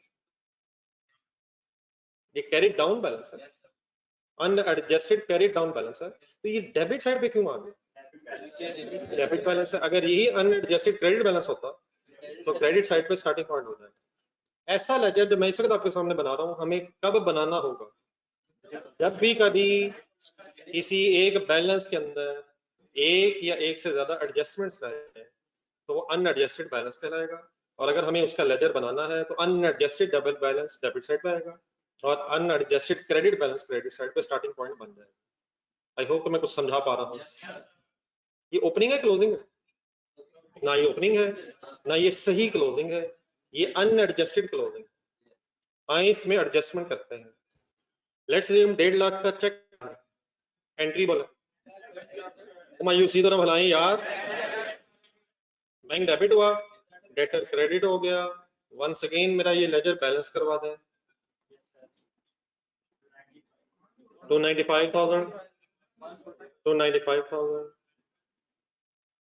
समझ आ गया सर? अब ये जो 145,000 आया ये क्या है? Adjusted CD balance, final CD balance. फर्ज करें फिर पता चल गया है कि इसमें फिर एंट्री रह गई है। अब मैं कहां से स्टार्ट करूंगा? 145 से, और फिर उसमें एडजस्टमेंट कर दूंगा। और आखिरकार ये काम कब तक करता रहूंगा? जब तक ये एडजस्टेड हो ना जाए। इसमें मैंने सिर्फ आपको समझाने की कोशिश की है कि अगर अनएडजस्टेड डेबिट बैलेंस होगा तो वो डेबिट बैलेंस के तौर पे अपने डेबिट साइड पे आ जाएगा। तो अगर अनएडजस्टेड क्रेडिट बैलेंस होगा तो वो क्रेडिट बैलेंस क्रेडिट साइड पे आ जाएगा स्टार्टिंग पॉइंट के तौर पे। और फाइनली जो अब सीडी है, इसको अगर हम और फर्दर एम्फोसाइज करना चाहें तो ये अब एडजस्टेड सीडी है अगर इसमें अब कोई और एंट्री नहीं रह गई। ठीक है, मेरा ख्याल है बराबर देन इसको लिखने की बजाय आप ये जो मैंने काम किया है अगर अपने सवाल पे अप्लाई करके दिखाएं। वापस चले गए आप पेज 143 पे। ये ऑनलाइन स्टूडेंट्स आपने कुछ फॉलो की मेरी बात? हम इस वक्त क्या बनाने लगे थे? क्या सस्पेंस अकाउंट में इस वक्त कोई बैलेंस मौजूद है? कितना बैलेंस मौजूद है? क्या हमारी एंट्रीज के मुताबिक अपनी एंट्रीज देखें रजिस्टर में, क्या हमारी एंट्रीज जो है वो इस सस्पेंस अकाउंट के बैलेंस को इफेक्ट कर रही हैं, डेबिट क्रेडिट कर रही हैं? तो क्या इस सस्पेंस अकाउंट के बैलेंस में कुछ एडजस्टमेंट्स अभी रहती हैं? हमें कैसे पता चला? हमने लिख भी लिया है। तो ये जो गिवन बैलेंस है 2450, क्या ये adjusted balance of suspense account है या अनएडजस्टेड है? Adjusted balance of suspense account should always be 0। Suspense account का बैलेंस कोई भी नहीं होना चाहिए। तो जो ट्रायल बैलेंस के अंदर बैलेंस आ रहा होगा वो अनएडजस्टेड क्यों कहलाएगा? क्योंकि उसमें हमने एडजस्टमेंट्स करके उसको जीरो करना ही करना। तो व्हाट इज 2450? अनएडजस्टेड से ज्यादा इंपॉर्टेंट ये है कि is it a credit balance और debit balance? It is a credit balance of suspense account in this person. And why it is unadjusted? क्योंकि इसमें एडजस्टमेंट्स अभी हमारे वाली पोस्ट होनी रहती हैं। जरा नीचे ढूंढ के बताएं कितनी रहती हैं? गिन के 1 2 3 4 5 6 रहती हैं? नहीं 6 रहती हैं, 6 ट्रांजैक्शंस में नहीं रहती हैं यार। एंट्रीज में गिने यार, 1 2 3 3 एंट्रीज में रहती हैं यार, कमाल हो गई है। 4 में होंगी यार, 6 में कैसे आ गई? 4 एंट्रीज में करेक्शन रहती है, 4 में एंट्रीज में नजर आ रही। हर एंट्री में सस्पेंस अकाउंट है ही नहीं बेचारा। तो सस्पेंस अकाउंट जहां जहां भी है बस उतनी रहती है। चलो छोड़े 1 2 3 4 5। क्या सस्पेंस अकाउंट में कोई एक या एक से ज्यादा करेक्शन रहती है? अगर रहती है तो अनएडजस्टेड बैलेंस होगा। फाइनल के बाद मुझे बताया मैं 2450 को इस लेजर में कहां लिख के स्टार्ट करूं? तो यार ये तो क्रेडिट बैलेंस है, अनएडजस्टेड है। अनएडजस्टेड बैलेंस है, साथ सीडी लिखना है वो भी ठीक है, और अनएडजस्टेड बैलेंस भी वर्ड लिखा जा सकता है। इंपॉर्टेंट इज वाई मैंने क्रेडिट साइड पे लिखा है, क्रेडिट बैलेंस है। अनएडजस्टेड कैसे पता चला मुझे? क्योंकि एडजस्टमेंट्स नजर आई हैं, हमने एडजस्टमेंट्स की हैं। फाइनल करवा दीजिएगा, काइंडली आपके लिए है, लिखना इश्यू नहीं है। एक एक एंट्री देखते हैं, मुझे पोस्टिंग करवाएं। Every other thing remain same. किस पे फोकस रखना है? सस्पेंस पे। सस्पेंस डेबिट क्रेडिट पोस्ट करवाना। पहली एंट्री बोला, यकीनन परचेजेस के लेजर में इसका इफेक्ट जाना। परचेजेस के लेजर में इसने डेबिट होना है। इसका मतलब ये हुआ कि परचेज के लेजर का भी जो पहले बैलेंस आ रहा होगा वो भी अनएडजस्टेड है, उसमें 100 की एडजस्टमेंट होनी है। लेकिन हमारा फोकस सिर्फ इस लेजर पे है। तो सस्पेंस अकाउंट में किधर लिखूं? क्रेडिट साइड पे रेफरेंस क्या आ गया? परचेजेस कितनी अमाउंट आ गई? 100 आ गया। सेकंड एंट्री देखें, सस्पेंस अकाउंट में किधर किधर लिखूं, किधर लिखूं? डेबिट साइड पे रेफरेंस क्या आ गया?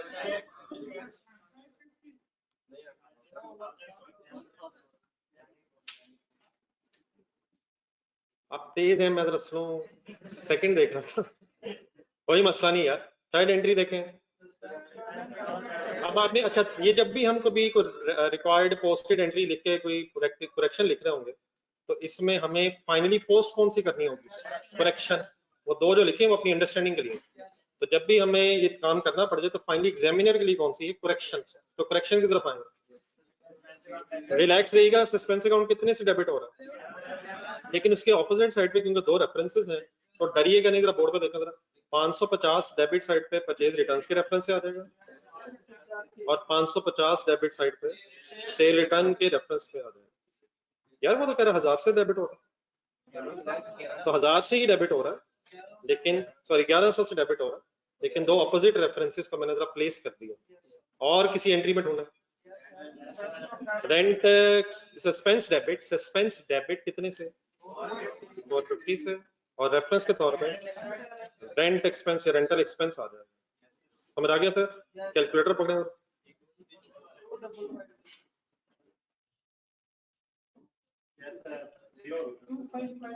और जाने दें यार, क्यों जान छुड़ा रहे हैं? प्लीज, हो गया, हो जाएगा, हो तो नहीं रहा। 2550 फिगर आ गई, मैंने तो कहा बैलेंस जीरो हो जाएगा। बैलेंस जीरो हो गया टोटल मैच करके। तो अगर हमारी वर्किंग ठीक है तो इंशाल्लाह after the working suspense account का बैलेंस कुछ भी नहीं हुआ करेगा। तो सीडी आप किधर लिखो? है ही नहीं। कब होता है सीडी? जब डेबिट साइड का टोटल ज्यादा हो जाए या क्रेडिट साइड का टोटल ज्यादा हो। अल्हम्दुलिल्लाह रब्बिल आलमीन आपने दोनों साइड का टोटल मैच कर दिया। लिख लें जल्दी से, एक सवाल करते हैं जी। ऑनलाइन स्टूडेंट्स कुछ बात समझ आ गई?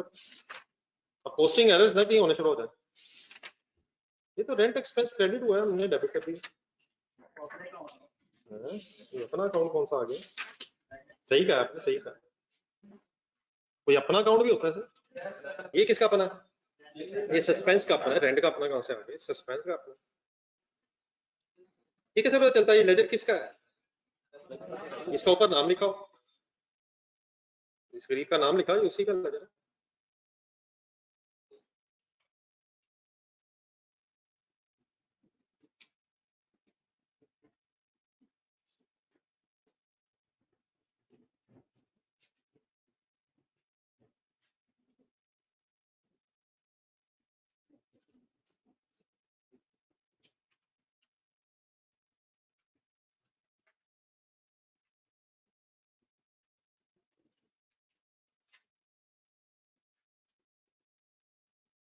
जो लोग बनाते जाए करनी पेज नंबर 159 पर फिर एक सवाल आगे करना है।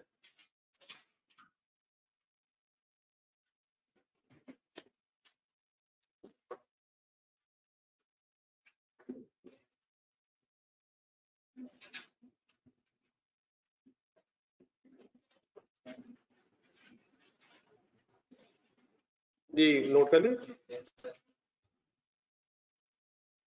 डिस्पोजल आनी है सर बीच में, तो डिस्पोजल कम से कम लफ्ज सुना आप लोगों ने? स्पेलिंग सुना दें? स्पेलिंग भी नहीं यार दाना साहब। पेज नंबर कौन सा? सवाल शुरू करें सर। रिक्वायरमेंट पढ़ें। प्रिपेयर रेक्टिफिकेशन एंट्रीज कौन सी होती हैं? करेक्टेड एंट्रीज है, करेक्शंस करनी है आपको। व्हाइल रिव्यूइंग फर्स्ट लाइन पढ़ो। While reviewing the draft financial statements of Sky Electronics for the year ended 31st December 17, following errors have been identified. पहला इजी है, रजिस्टर खोल लें। अच्छा ब्रेक नीचे एक सेकंड रिक्वायरमेंट में लिखा हुआ narrations are not required. Definitely फिर इसका मतलब क्या होता है? नीचे अंग्रेजी में नहीं लिखना, मतलब एंट्री बस लिखनी है। लेकिन अगर वो कहे नरेशन इज रिक्वायर्ड तो जरा हम नरेशन भी लिखेंगे, वरना अंग्रेजी लिखना भी मसला। जी पहली लाइन पढ़े। फुल कंसंट्रेट कर रहे हैं आप, साथ वाले को इग्नोर कर रहे हैं, तो प्लीज पढ़ने आए। पेज नंबर बताएं।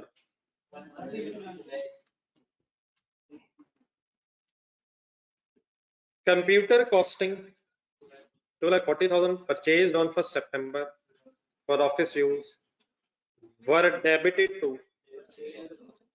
मुसलसल इन्वॉल्व रहना। सेंटेंस की एक अकाउंटेंट बनके जरा ट्रांसलेशन करें यहाँ पर। क्या डेबिट होने की बजाय क्या डेबिट हुआ?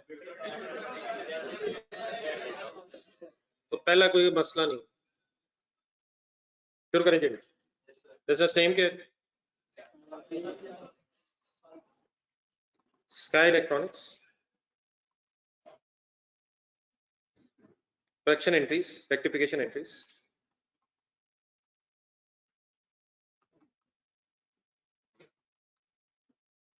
For the year ended 31st December 2017। Format बना लिए करें जरा, है क्या फॉर्मेट जाने? डेट्स कह लें, काउंटिंग हेड्स कह लें, या पर्टिकुलर्स कह लें? सीरियल नंबर लिख सकते हो। डेबिट क्रेडिट कॉलम याद रह जाए तो प्लीज बना लेना चाहिए। अच्छा जब आप कभी रेक्टिफिकेशन एंट्रीज कर रहे हैं, करेक्शंस कर रहे हैं, तो आप जरा देख के बताएंगे हम किस दिन ये काम कर रहे हैं। हम साल के दौरान ये काम नहीं कर रहे, साल गुजर गया हुआ है। पढ़े जरा फर्स्ट टाइम। फाइनेंशियल स्टेटमेंट्स बन गई नहीं, हम उसको रिव्यू कर रहे थे। तो इन सब एंट्रीज की जो डेट है वो ईयर एंड की लिखी होगी, कि साल के एंड पे काम है। साल का एंड आ गया है, काम हो गया है, बस गलतियां आइडेंटिफाई हो गई हैं।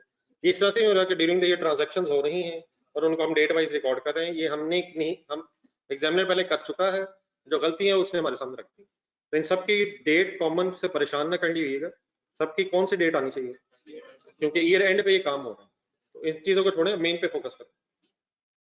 अब उसने से लेकिन लिखी है फर्स्ट लाइन में डेट्स 1 सितंबर नहीं, उसने 1 सितंबर लिखी है, मैंने 31 दिसंबर लिखी है। वो 1 सितंबर पे ये काम हुआ था, हम कब करने लगे हैं, हम ईयर एंड पे ठीक करने लगे। तो जो काम हो गए हमने वो नहीं करने, जो गलत हो गए हैं वो ठीक करने। जी सर एंट्री सिंपल है बस। क्या डेबिट की बजाय क्या डेबिट हुआ? सस्पेंस अकाउंट बना होगा, डेबिट डेबिट ही हुआ, डेबिट क्रेडिट रूल में वायलेशन नहीं है। हाँ हेड गलत है, तो कैसे ठीक कर लेंगे हम? कंप्यूटर डेबिट परचेजेस क्रेडिट, जी वो करते हैं। कंप्यूटर डेबिट परचेजेस क्रेडिट कितने से? 240,000 से। किस दिन ये गलती हुई थी? और हमने कब ठीक की है, हमने अपनी डेट लिखी है। हाँ, साथ ही अब ये भी नोट करें कि वो 20% डेप्रिसिएशन का रेट दे रहा है, इसकी क्या सिग्निफिकेंस है? क्या एसेट आपने रिकॉर्ड किया है? एसेट आपने रिकॉर्ड किया, क्या पहले रिकॉर्डेड था? तो फिर डेप्रिसिएशन आप चार्ज करेंगे या रिवर्स करेंगे? क्यों चार्ज करेंगे? क्योंकि पहले एसेट रिकॉर्ड नहीं किया था। ये कैसे चार्ज करेंगे यार? कौन सा मेथड है? कितनी कॉस्ट है? रेट कितना दिया हुआ है? क्या पूरे साल की आप चार्ज कर देंगे? वो भी गलत हो जाएगा। कौन से महीनों की चार्ज करेंगे? 4/12 काउंट कर लेंगे, एंट्री बता देंगे, depreciation debit and by default separate ledger की ही हम एंट्री करेंगे, एक्यूमुलेटेड डेप्रिसिएशन। बट नरेशन वैसे तो साथ ही चले, कोई नहीं, इन दोनों की बात इकट्ठी लिखो।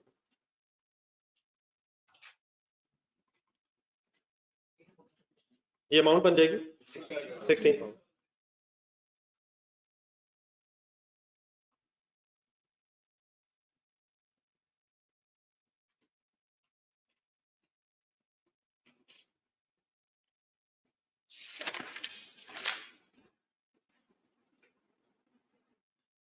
अच्छा, नरेशन अगर लिखनी भी हो तो without wasting too much time, मसलन क्या नरेशन बन सकती है इसकी? नहीं, पहली entry purchase wrongly debited. Purchase wrongly debited तो था, हम अपनी करेंगे शायद। Recording of computer which was wrongly debited to purchase account and charging its depreciation। अब मेरे साथ इंग्लिश मैच करना कंपलसरी नहीं होगा, वर्ड्स आपके डिफरेंट हो सकते हैं, लेकिन एक दो मेरे साथ शुरू कर लें, फिर मैं उम्मीद करूंगा कि अगली अंग्रेजी आप बताएंगे। तो पहली अंग्रेजी मेरे साथ लिख लें। क्या बोलिए, मैंने उर्दू में बताया, आप उर्दू में तो बता सकते हैं। Recording of computer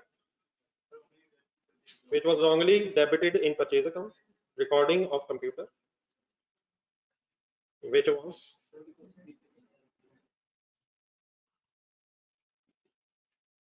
wrongly debited to purchase account and charging its depreciation।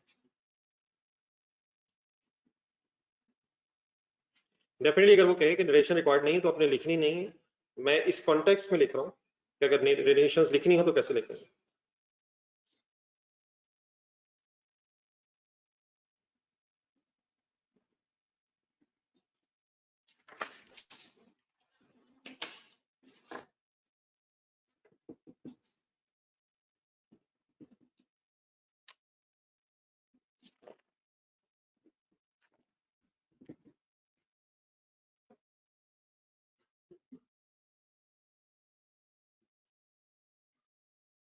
जी आगे चलो, चले चले गेम आई, मैं छोड़ दें जहां भी अंग्रेजी पूरी कर लेंगे। Point number 2, full concentrate furniture costing 12 lakh, having book value of 6,70,000 as on 31st December 17 had already been sold on 1st November 17। Sentence की ट्रांसलेशन, 12 लाख कॉस्ट वाला फर्नीचर जिसकी WDV 6,70,000 है, कब? ऑलरेडी बेच दिया था 1 नवंबर को। The proceeds of 7 lakh were credited to sale. सही हो गया यार, ये 7 लाख है क्या? सेल प्रोसीड्स को कहां क्रेडिट किया है? वैसे ही होता। क्या बात है, बस चीजें बेची हैं, पैसे आए हैं, तो बस ठीक है, सेल क्रेडिट हो गई। चीजें नहीं बेची, मतलब एसेट बेचा, फिक्स एसेट बेचा, डिस्पोजल हुई। SE depreciates furniture at 10% per annum using straight line method। अब इसमें दो मसले, एक मसला तो आपको पता चल गया क्या है, एक और मसला जरा गौर से देखें तो आपको पता, ये डिस्पोजल डेट क्या है? 1 नवंबर। WDV डेट क्या दी? तो क्या डिस्पोजल डेट के बाद नवंबर दिसंबर की भी डेप्रिसिएशन चार्ज हुई 12 पड़े।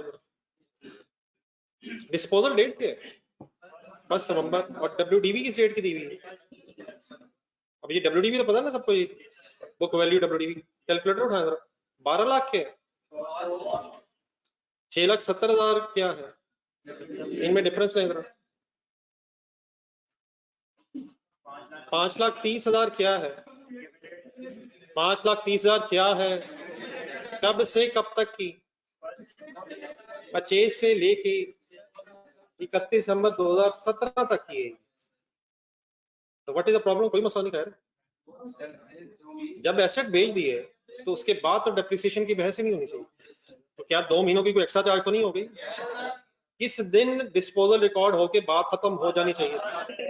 1 नवंबर। तो ठीक है, एक तो डिस्पोजल की प्रोसीड्स में इशू है, वो भी शायद ठीक करना है हमें, लेकिन सेकंडली पहले आसान वाला काम करना है। क्या मत प्रॉब्लम हुआ? कौन से 2 महीनों की डेप्रिसिएशन एक्स्ट्रा चार्ज होगी? ये कैसे पता चला हमें? 1 नवंबर डिस्पोजल डेट है और 31 दिसंबर की WDV गिवन है, और WDV का मतलब होता है कॉस्ट माइनस एक्यूमुलेटेड डेप्रिसिएशन। तो 5,30,000 31 दिसंबर तक की डेप्रिसिएशन है, जिसमें से 20,000 की डेप्रिसिएशन, सॉरी 20,000 नहीं, 2 महीनों की डेप्रिसिएशन, पता नहीं बनती शायद 20,000, 2 महीनों की डेप्रिसिएशन। कौन से 2 महीने? रिवर्स होनी चाहिए, चार्ज होनी चाहिए। आइए जरा शुरू करो।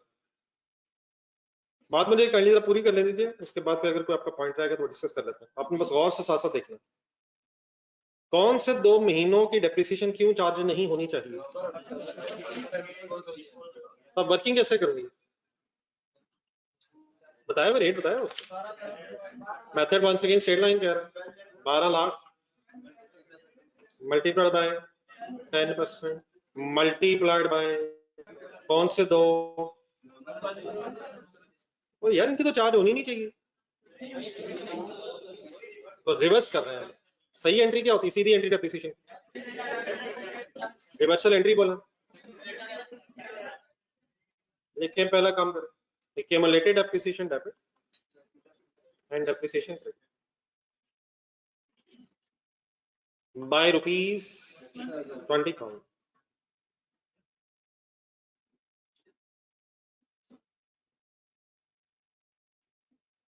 जी ऑनलाइन स्टूडेंट्स, आपने कुछ फॉलो की बात? क्या नरेशन बना इसका? Reversal of depreciation of 2 months।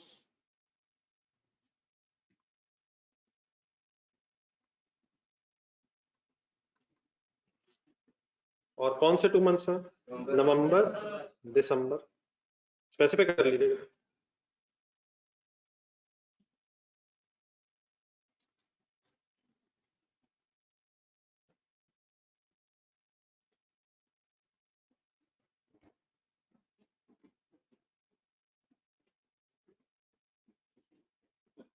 ₹12 lakh से डेप्रिसिएशन क्यों निकाली है?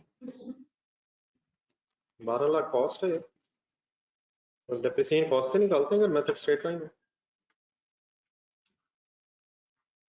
ठीक है यार अक्कर।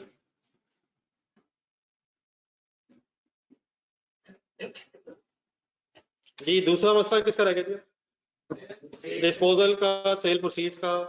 अब जरा यहाँ रुक के जरा 1 मिनट हम जरा डिस्पोजल अपनी सारी जरा 1 मिनट रिवाइज अगर करना। डिस्पोजल रिकॉर्ड करने के 2 तरीके होते हैं। नंबर 1 तो ये है कि लेजर बना लें, इस नाम से डिस्पोजल अकाउंट। लेकिन अगर आप रिकॉल कर सकें तो डिस्पोजल अकाउंट तब बनाते हैं जब लेजर्स रिक्वायर्ड हो सवाल में। नीचे रिक्वायरमेंट पढ़, 2 बहसें हुई थी वहां। If ledgers are required, if ledgers are not required. तो if definitely ledgers are required तो आप डिस्पोजल अकाउंट खोल लेंगे। लेकिन अगर लेजर्स ना रिक्वायर्ड हो तो फिर एक कंपाउंड एंट्री का भी कॉन्सेप्ट होता है। Cash debit, asset credit, disposal word नहीं आएगा। डिस्पोजल वर्ड अगर आएगा तो डिस्पोजल अकाउंट में फिर गेन लॉस आएगा, और वो तब होगा जब लेजर्स आर रिक्वायर्ड होंगे। तो अगर एंट्रीज आर रिक्वायर्ड तो फिर cash debit, asset credit, accumulated depreciation debit. फिर उसमें दो हिस्से हो जाते हैं, if asset account is at cost, if asset account is at WDV. तो डिस्पोजल का वर्ड कब लगेगा? जब लेजर्स आर रिक्वायर्ड, और डिस्पोजल का वर्ड हटा देंगे तीनों एंट्रीज में, और एक मासूम सी एंट्री क्या रह जाएगी? if no separate ledger of accumulated appreciation, I hope the words are in there.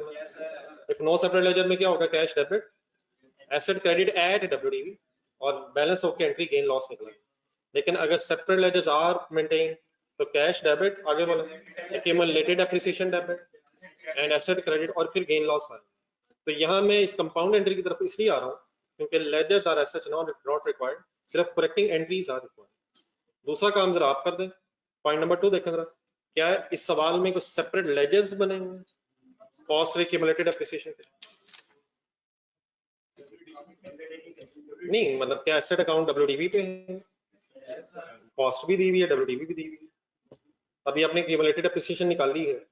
सही वर्ड शायद ये है कि हमें एग्जैक्टली नहीं पता कि एक्यूमुलेटेड एप्रिसिएशन का लेजर अलग बनाया जा रहा है या नहीं बनाया जा रहा। उसने क्या क्या दे दिया हमें? कॉस्ट भी दे दी है, डब्ल्यूडीवी भी दे दी है। तो फिर इसमें हम डेफिनेटली किसको प्रेफर करेंगे? जिसका भी हम प्रेफर कर रहे हैं, हम सेपरेट लेजर्स को प्रेफर करेंगे। ये एंट्री हम क्या कर रहे हैं? Depreciation debit, accumulated depreciation credit. By default entries क्या होती है? एसेट अकाउंट अलग बनाया जाता है, एक्यूमुलेटेड डेप्रिसिएशन अकाउंट अलग बनाया जाता है। तो जब हम डिस्पोजल करेंगे तो डिस्पोजल वर्ड क्यों नहीं लिखूंगा मैं? क्योंकि लेजर्स आर नॉट रिक्वायर्ड। और एक्यूमुलेटेड डेप्रिसिएशन वर्ड्स क्यों लिखूंगा? क्योंकि preferably asset account is at cost. तो अब बात मेरी पूरी सुन लीजिएगा ध्यान से, इसके बाद अब चीजें आएंगी वो फिर आप बताइएगा। एक क्वेश्चन मेरे साथ कंप्लीट कर रहे हैं। पॉइंट नंबर 2 आप पढ़े, डिस्पोजल जहन में रखें। गलती क्या हुई है? सेल प्रोसीड्स सेल में क्रेडिट हो गए, ऐसे ही हुआ। असल में एंट्री होनी चाहिए थी, जरा मेरी सारी फिगर्स के साथ सुना, एंट्री होनी चाहिए थी कैश डेबिट कितने से? 7 लाख, एसेट क्रेडिट 12 लाख से, और एक्यूमुलेटेड डेप्रिसिएशन डेबिट 5,30,000 से नहीं, 5,30,000 हो गई थी, उसमें से कितनी हमने रिवर्स कर दी है? ये कब से कब तक की क्यूमुलेटेड एप्रिसिएशन होती है डिस्पोजल के टाइम पे? From the date of purchase up to the date of disposal. ये कहां तक चार्ज हुई हुई थी? तो 2 महीनों की अब हमने रिवर्स कर दी। तो 5,30,000 बना था, जरा कैलकुलेट कर लें दोबारा। 12 लाख माइनस 6 लाख 70,000, कितना बन रहा था? 5,30,000 में से कितनी रिवर्स कर दी है हमने? तो what is the correct accumulated appreciation from the date of purchase और डेट ऑफ डिस्पोजल? 5,10,000। तो पूरी एंट्री होनी चाहिए थी sir, cash debit, accumulated cash debit 7 lakh, accumulated depreciation account debit 5,10,000, asset credit by 12 lakh, और बैलेंसिंग फिगर गेन या loss आते हमें उसे कोई इतराज नहीं है। अब हुआ क्या है ये पढ़े, क्या उसने कैश का कुछ किया? कैश का कुछ किया उसने? उसे कहां क्रेडिट कर दी है? तो उसने ऐसे में क्या एंट्री की है? Cash debit sale credit.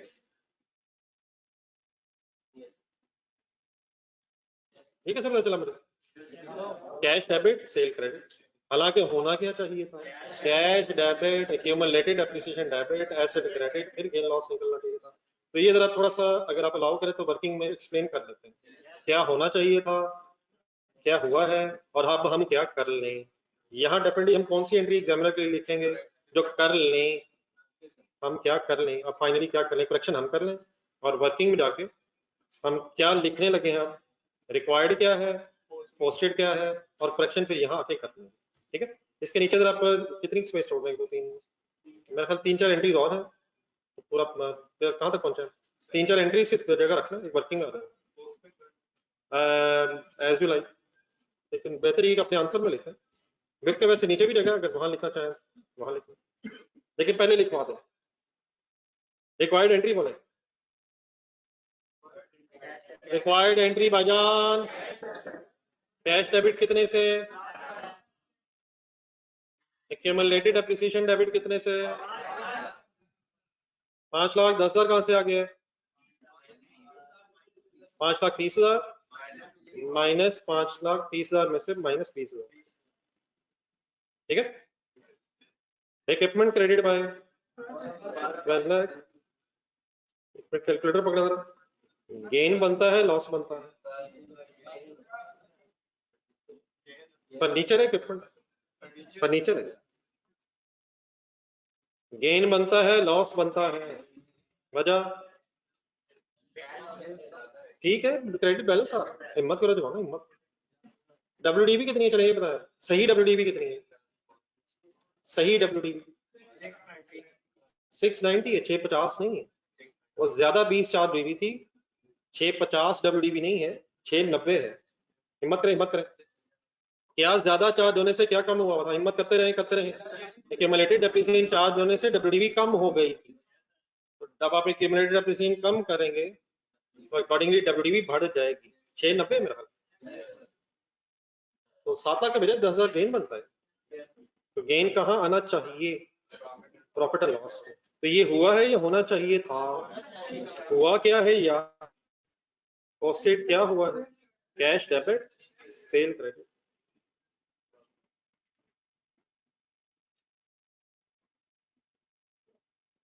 देखिए, अच्छा रेक्टिफाइंग बनाना इशू नहीं है, मेन यही है क्या होना चाहिए था, क्या हुआ है, ये अगर जहन में सेट हो जाए तो रेक्टिफिकेशन तो अभी इन दोनों एंट्रीज को देख के होनी है। ये प्लीज ऑनलाइन स्टूडेंट्स इन्वॉल्व हैं।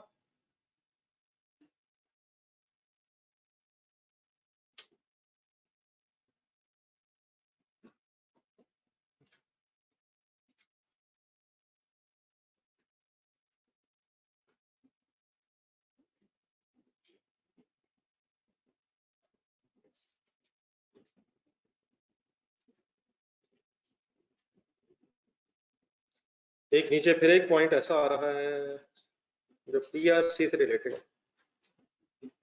उसके नीचे फिर वही आ रहा है। PRC तो एग्जाम है बच्चों का, ये वैसे इंट्रो भी एग्जाम तो रहती है PRC,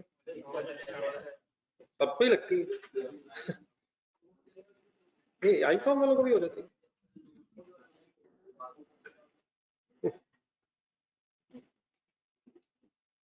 अकाउंटिंग है ही सिंपल यार,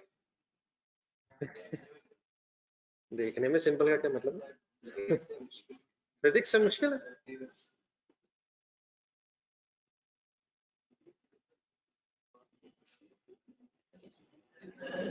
जी सर जी, इसमें से कौन सी एंट्री एग्जामिनर के लिए है, कोई भी नहीं तो ये लिखी क्यों है, ये करेंगे जरा खुद से दोनों देख के एंट्री, जरा करेक्शन कैसे हो, क्या तरीका होता है, दोनों को सामने रखें, जो सही है वो ठीक है, जो गलत है उसको ठीक करके, जो रिकॉर्ड नहीं उसको रिकॉर्ड करें, बिल्कुल ठीक हो गया।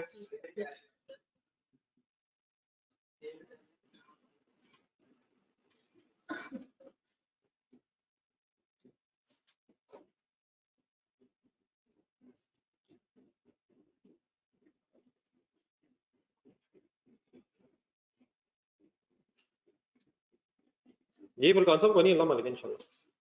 जी सर, क्या एंट्री होगी सेकंड, सेल्स क्यों डेबिट, उनके गलत रिकॉर्ड, गलत क्रेडिट है, इसे तो क्रेडिट होना ही नहीं चाहिए था।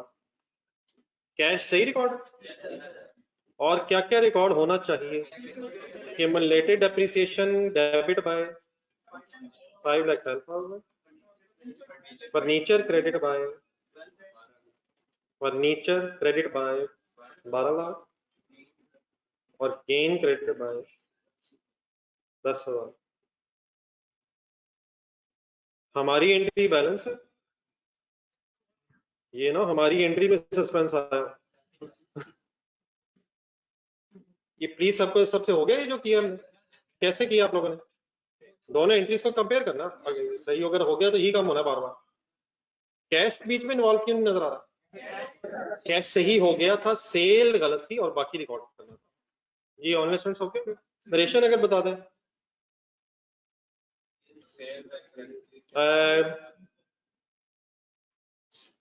Cell proceeds, sale proceed words पता, incorrectly recorded, recorded in sales, now corrected, now reversed, now corrected, words can be different, बस एक स्टोरी सी बनानी है विदाउट वेस्टिंग एनी टाइम। आगे चल, कौन सी एंट्री आ गई जी? Online students okay please?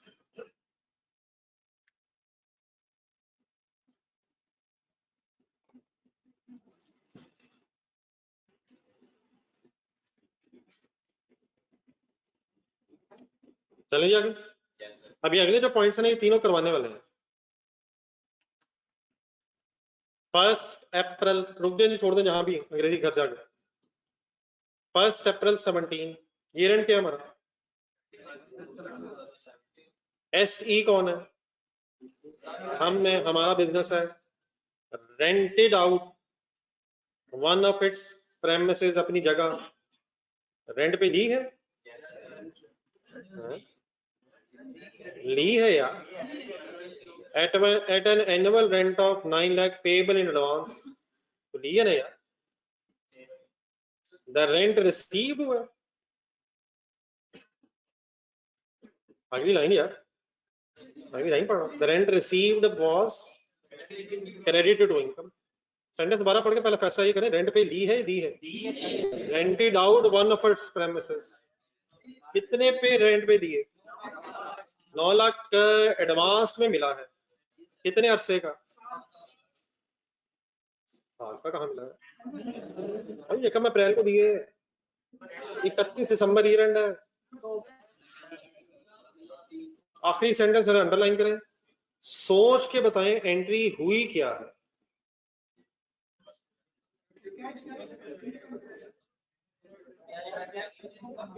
क्या ये 9 लाख रिसीव हुआ है?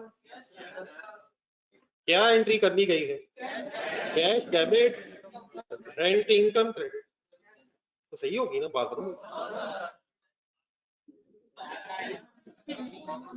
और यार कैश डेबिट है, इनकम क्रेडिट होगी, और क्या करना, बैंक खुद ही करते हैं, नेट में दी गई। अगर यकीनन स्टार्ट से शुरू किया जाए, 9 लाख अगर शुरू से शुरू किया जाए, एडवांस में मिला है, तो उस वक्त तो ये सारा अनंत था। लेकिन अगर ईयर एंड आ गया है तो शायद अब सारे पे हमें एतराज नहीं है। अब हमारा एतराज सिर्फ 3 महीनों पे रह गया है, 9 मंथ्स पे रह गया है। ये 9 कैसे है और 3 कहां से आ गए? 1 अप्रैल 31 दिसंबर, 9 मंथ्स गुजर गए हैं। क्या ईयर एंड पे आते आते 9 मंथ्स अब सही हैं? 3 मंथ्स का प्रॉब्लम है। क्या प्रॉब्लम है? इसे इनकम तो बनेगी, लेकिन अगले साल क्या इस इनकम में से 3 महीनों की इनकम निकाल के लायबिलिटी बनानी है? कैलकुलेटर उठाए, 9 लाख, ये पूरा 9 लाख एडवांस में ही है। हाँ, अब ईयर एंड पे कितना रह गया है? सिर्फ 3 महीनों का रह गया, तो जो 3 महीनों की अमाउंट है वो डेफिनेटली लाइबिलिटीज में होनी चाहिए। ये अनअर्न इनकम है या प्रीपेड इनकम है? और प्रीपेड इनकम है, उस इनकम को रहने दे जो प्रीपेड हो। ये प्री रिसीव्ड है, pre received means unearned income. शुरू में यकीनन सारी अनअर्न थी, लेकिन ईयर एंड तक आते आते 9 मंथ्स की अब अर्न हो गई है। लेकिन जो 3 मंथ्स है उसे कहां से निकालना है, कहां लेके जाना है? ये जो मैं इस तरह के वर्ड्स बोलता हूँ ना, इससे एक एंट्री बन जाती है। कहां से निकालना है? निकालें, अकाउंटेंट बन गए। माइनस में कह दीजिएगा इनकम डेबिट और अनअर्न इनकम क्रेडिट लिखें। या कौन क्या एंट्री होनी चाहिए थी, क्या हुई है, ये लिखने की जरूरत तो नहीं है। सीधा क्या कर लें, क्या बढ़ा के क्या कम कर दें। वर्किंग कैसे करें? 9 लाख डिवाइड बाय 12 इंटू कौन से 3? बोलना बोलना बोलना, अगले 3, अगला जनवरी फरवरी मार्च, अगला अगले साल का है।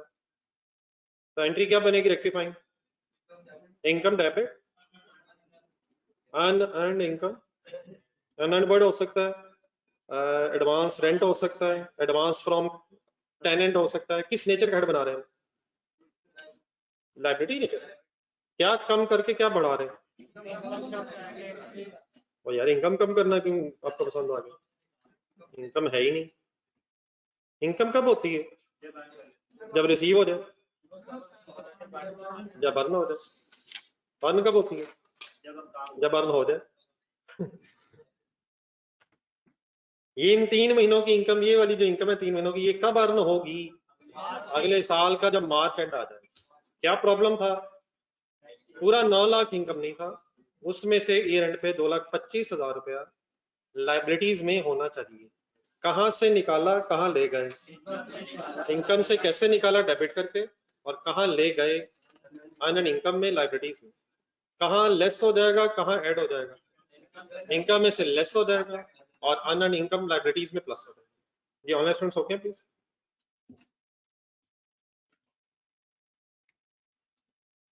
नरेशन अगर बनानी हो तो फौरन बना दे। नरेशन होमवर्क है 31 दिसंबर नेक्स्ट वीक। इसका मतलब ये तो गई इंशाल्लाह नेक्स्ट। मैं चाह रहा हूँ पॉइंट्स पूरे हो जाए, वरना नरेशन लिख के जानी इंशाल्लाह। अल्लाह मौला मदद कर बच्चों की, नरेशन लिख के जाना चाहते हैं। पॉइंट नंबर 4 का पहला सेंटेंस पढ़े और एंट्री बताए। पढ़ तो ले यार, दोबारा पढ़ ले तो बच्चों को पढ़ ले।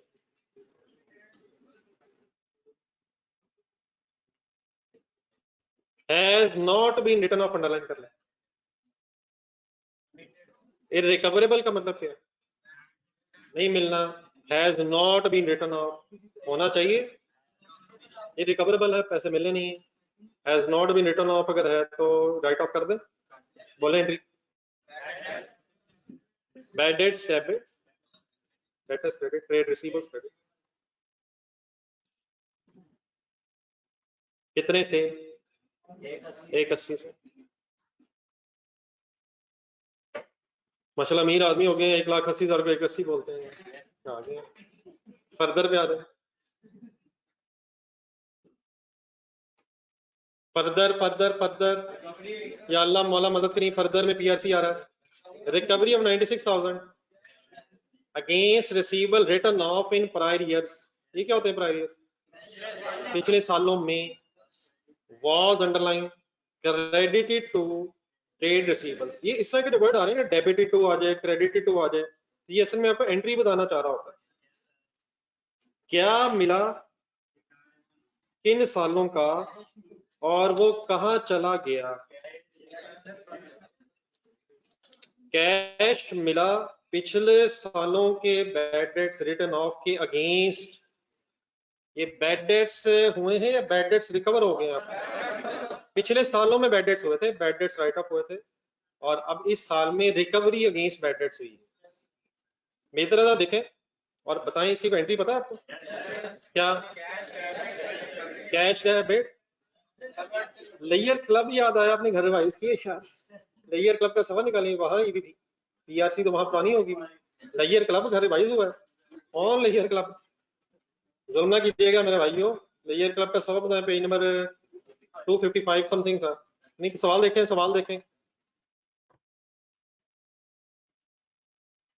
सीरियस नहीं ले रहा मेरी बातें, छोटी छोटी सीरियस नहीं। जो पहले हो चुका है वो इंशाल्लाह हो जाएगा, वो इशू नहीं है। अगर साथ साथ किया हुआ है तो वो इशू नहीं है। इशू क्या है? साथ साथ रहा जाए, जो मैं कह रहा हूँ। एक्स्ट्रा टाइम मैंने कहा था कि मिले तो फिर इधर उधर जाया करें, लेकिन आपने तो लेयर क्लब को लगता है वाकई एक्स्ट्रा टाइम के लिए छोड़ा हुआ। लेयर क्लब सफा कौन सा जी? इसमें बैंक अकाउंट में जाए ऊपर डेबिट साइड की तरफ, रिटर्न ऑफ अमाउंट्स कुछ वर्ड्स हैं यार। इसके साथ एंट्री लिखी हुई आप लोगों ने यार, बुक के अंदर ही एंट्री लिखी हुई है, छा गए।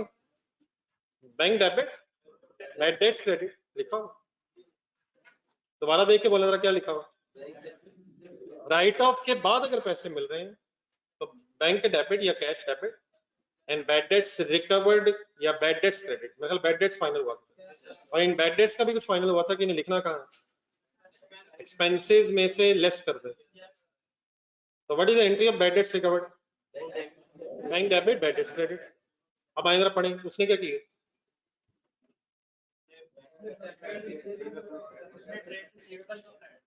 मेरे वर्ड सुने जरा यहाँ गौर से। उसने क्या क्रेडिट करने की बजाय क्या क्रेडिट किया? पूरी एंट्री में गलती नहीं है। क्या क्रेडिट करने की बजाय क्या क्रेडिट हुआ है? बैड डेट्स क्रेडिट होने की बजाय ट्रेड रिसीवेबल्स को क्रेडिट किया। ये कहां से पता चला कि बैड डेट्स को क्रेडिट होना था? सफा नंबर 255, बैड डेट्स क्रेडिट होने चाहिए थे। ये कैसे पता चला ट्रेड रिसीवेबल्स को क्रेडिट किया? यहाँ पढ़ के तो क्या जहन में आया और क्या नजर आया? जहन में आया कि यार ये तो बैड डेट्स क्रेडिट होते हैं, और नजर क्या आया? डेटर क्रेडिट हुआ हुआ। देयरफॉर ठीक कैसे कर लें, डेटर डेबिट कर लें, डेबिट्स क्रेडिट कर लें। तो प्रॉब्लम डेबिट्स में हुआ है या क्रेडिट्स में हुआ है? क्या क्रेडिट की बजाय क्या क्रेडिट हुआ? इसके साथ काइंडली नोट कर लें पेज नंबर 255। और शायद ये एडजस्टमेंट कल दोबारा आए तो बता देंगे यार ये एडजस्टमेंट। कौन से पेज पे बताएंगे? इसी पे बता देना यार, इससे करीब पेज नंबर का क्या मतलब?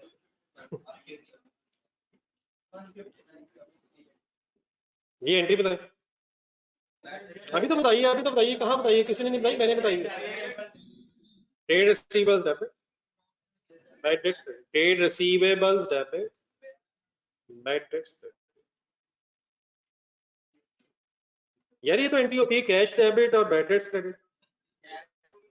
तो हम अगर वो एंट्री नहीं करें जो होनी चाहिए, हम कौन सी एंट्री कर रहे हैं? जो करेक्शन है, क्या हो चुका है? ट्रेड रिसीवेबल क्रेडिट हो चुका है, cash debit trade receivable credit हो चुका है। हमारा इतराज किस पे है? क्या क्रेडिट नहीं होना चाहिए था, क्या क्रेडिट होना चाहिए था? Any confusion? ये ऑनलाइन स्टूडेंट्स,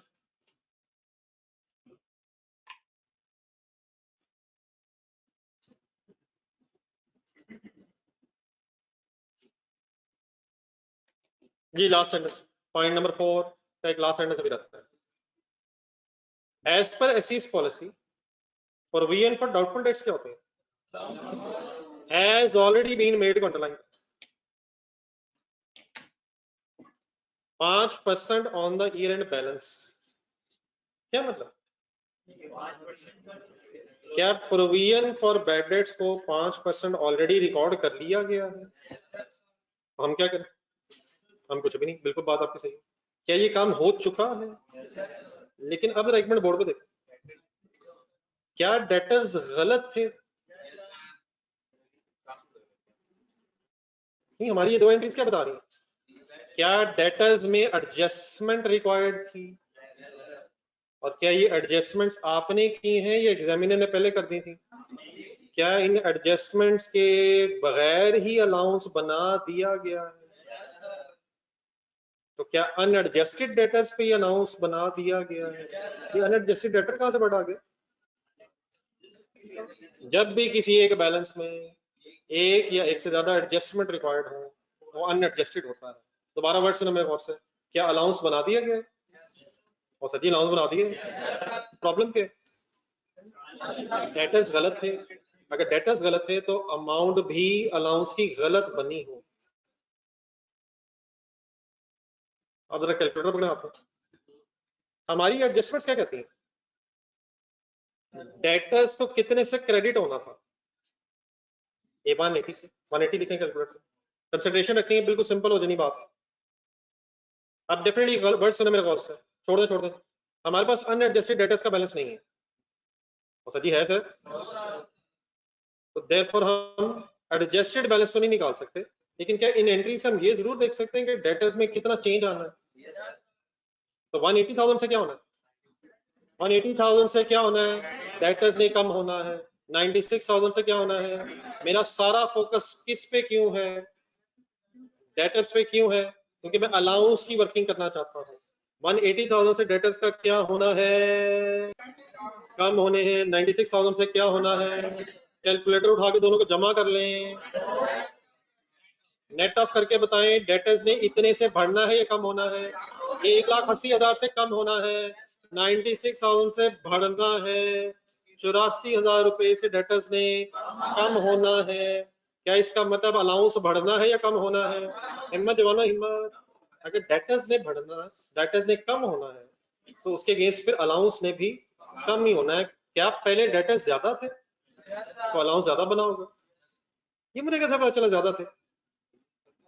हमारी एंट्रीज कहती हैं कि 180,000 से डेटर्स ने कम होना है और 96,000 से डेटर्स ने बढ़ना भी है।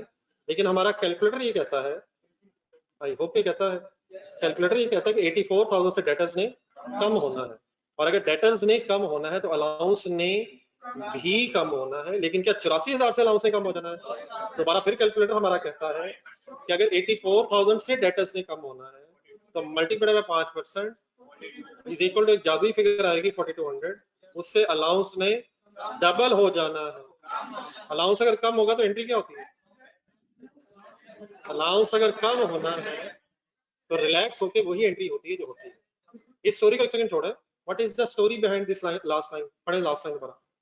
क्या बन चुका है? अलाउंस बन चुका है, तो फिर हमारा क्या मसला है? हमारी एंट्रीज कहती हैं कि डेटास गलत फिगर थी, अलाउंस इसका मतलब गलत अमाउंट पे बना दिया गया। अब हमारी एंट्रीज का नेट इफेक्ट ये है कि डेटर्स को 84,000 से कम होना चाहिए और रेट अगर 5% है तो मल्टीप्लाई 5%, 4200 से अलाउंस को जब कम करेंगे तो काइंडली एंट्री हो जाएगी अलाउंस डेबिट और बैड डेट्स क्रेडिट। लिख के कर लेते हैं कैसे? 180,000 minus 96,000 multiplied by 5%, 4200 बन गया सब? Decrease in allowance, decrease in allowance की वजह क्या? Decrease in debt. तसल्ली से सोचे, लिखते लिखते सोचे, रिलैक्स होकर, अगर डेटर्स बढ़ रहे तो 5% रेट जब लगाएंगे तो अकॉर्डिंगली अमाउंट ज्यादा आएगी, और अगर डेटर्स की अमाउंट कम हो जाएगी तो अकॉर्डिंगली अलाउंस भी कम हो जाएगा। परसेंटेज वही है लेकिन डेटर्स की अमाउंट कम ज्यादा होने से अकॉर्डिंगली अलाउंस भी इफेक्ट होगा। जी आई होप कि बात समझ आ गई है। फाइनल एंट्री बोल रहे allowance for bad debts debit. जी online students okay please.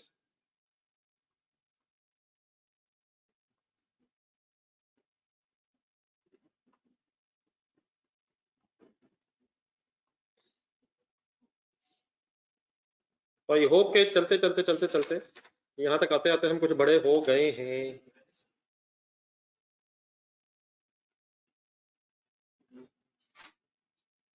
Any confusion sir? Final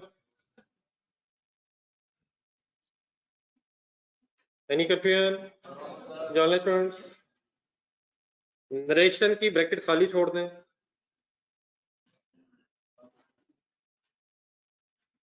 last line पढ़ें, जाते जाते एक अच्छा इंप्रेशन इस सवाल पे छोड़ के जाएं। A check of कितना was received? आराम आराम से सर, इतनी जल्दी ये तेजी से पढ़ने का कोई फायदा नहीं, अंग्रेजी बन जानी, अखबार बन जाना, न्यूज बन जानी, आराम आराम से। Cheque of 1,92,000 was received after a discount of 4% from a customer। 1,92,000 पे वापस है, क्या ये 4% डिस्काउंट के बाद? क्या ये 96% रह गया है? कैलकुलेटर उठा, 1,92,000 4% डिस्काउंट के बाद है, डिवाइडेड बाय 96 इंटू 100, इसका मतलब अमाउंट थी 2 लाख और 8,000 क्या है? डिस्काउंट अलाउड है या रिसीव्ड है? तो चेक रिसीव हुआ है तो डिस्काउंट भी तो रिसीव हुई होगी। चेक किससे रिसीव हुआ होगा? कस्टमर। तो क्या डिस्काउंट अलाउ की है या रिसीव की है? डिस्काउंट अलाउ कितनी की है? 8,000। कैसे 8,000 यार? कैलकुलेटर पे आई है, फिगर आई है 2 लाख माइनस 1,92,000। इसका मतलब 2 लाख लेना था, 8,000 डिस्काउंट अलाउ कर दी है और 1,92,000 कैश की बजाय चेक से पैसे लेने। बैंक डेबिट या कैश डेबिट? अब फुल कंसिडरेशन से आगे पढ़ रहा। However in the cash book, कभी ये लफ्ज सुना आपने कैश बुक? सफा नंबर 141 जरा निकाला, उससे पिछले खाली सफा, खाली अब नहीं है, कैश बुक नजर आई है, उधर उंगली रख के वापस आ जाए। However, in cash book, the amount received was entered in the discount allowed column. कितनी? 192. And the amount of discount was entered in the bank column. क्या कितने से डेबिट हो गया, क्या कितने से डेबिट हो गया?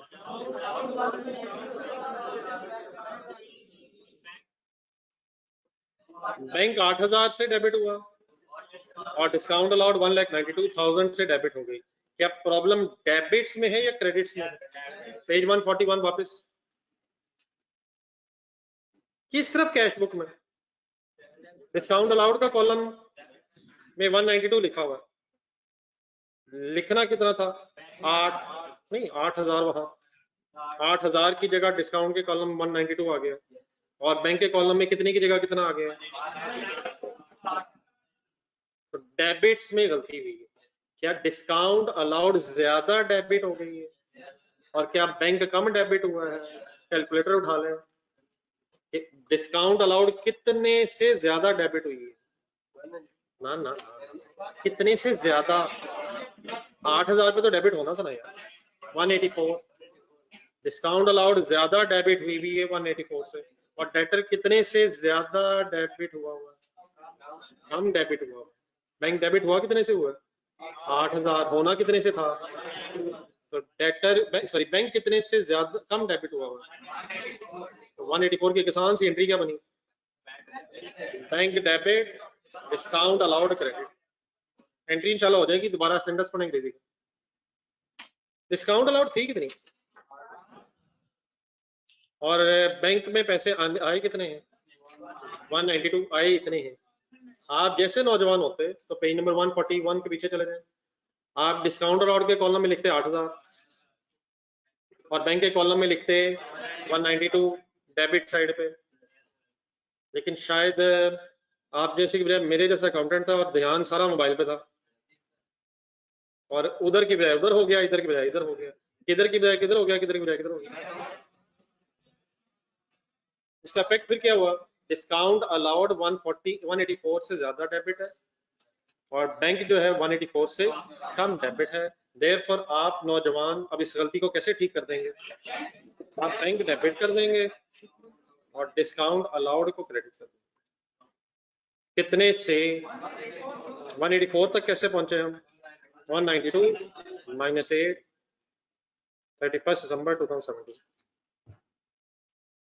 अमाउंट बन गई 184।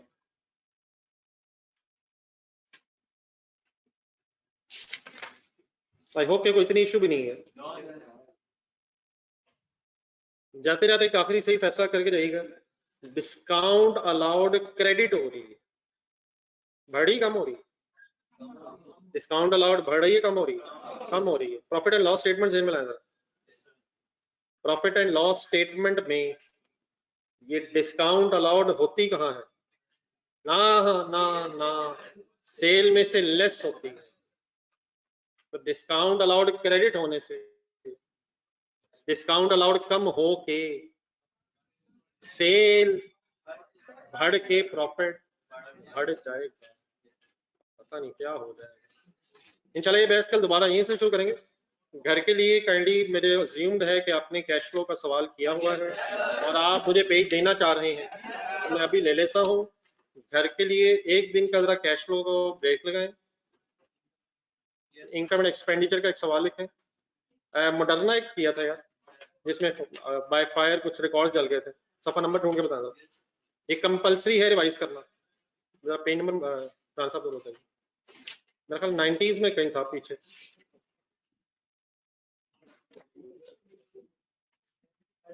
जी 95 मॉडर्ना। और सेकेंड ही काम अल्लाह करे आप कर तो रहे हो, लेकिन मेरे कहने पे जरूर दोबारा एक दफा करना, बनी ईयर आज फिर रिवाइज करना। बनी ईयर का पेज नंबर लिखें। ये बनी ईयर लफ्ज सुना है कभी आपने? पहले कितनी दफा सुन लिया हुआ, लेकिन सुनने का फायदा क्या हुआ? बहुत कुछ हो गया हुआ लगता है। पेज नंबर 313 बनी ईयर एक दफा फिर अब रिवाइज होना चाहिए और हर गुजरते दिन के साथ साथ और ज्यादा अच्छा याद आना चाहिए। और बेहतर यही है कि आज कोई नया काम नहीं है वैसे, और अगर हो सके तो दिस्तगिल भी ढूंढिएगा वॉल्यूम 1 में। इन चीजों को भूलना नहीं है। IAS 20, IAS 40 वॉल्यूम 1 के एंड पे एक है दिस्तगिल के नाम से, बड़ा सा सवाल है। तो पहला टाइम मॉडर्ना को दें फिर बनियर को दें, टाइम बचे तो डिसगिल को दें, और अगर आज ना बचे तो कल डिसगिल को जरूर दें, बात दोबारा रिवाइज करें। ठीक है, कैश फ्लो के एक दिन का जरा ब्रेक रख लें, फिर वापस आते हैं। असल में इन दिनों में बोलना पुराना कुछ नहीं है। अल्लाह, ये क्लासेस आपकी कहाँ तक खत्म पहुंची हैं? चलिए कल फिर याद तो आएगा क्लास के स्टार्ट में।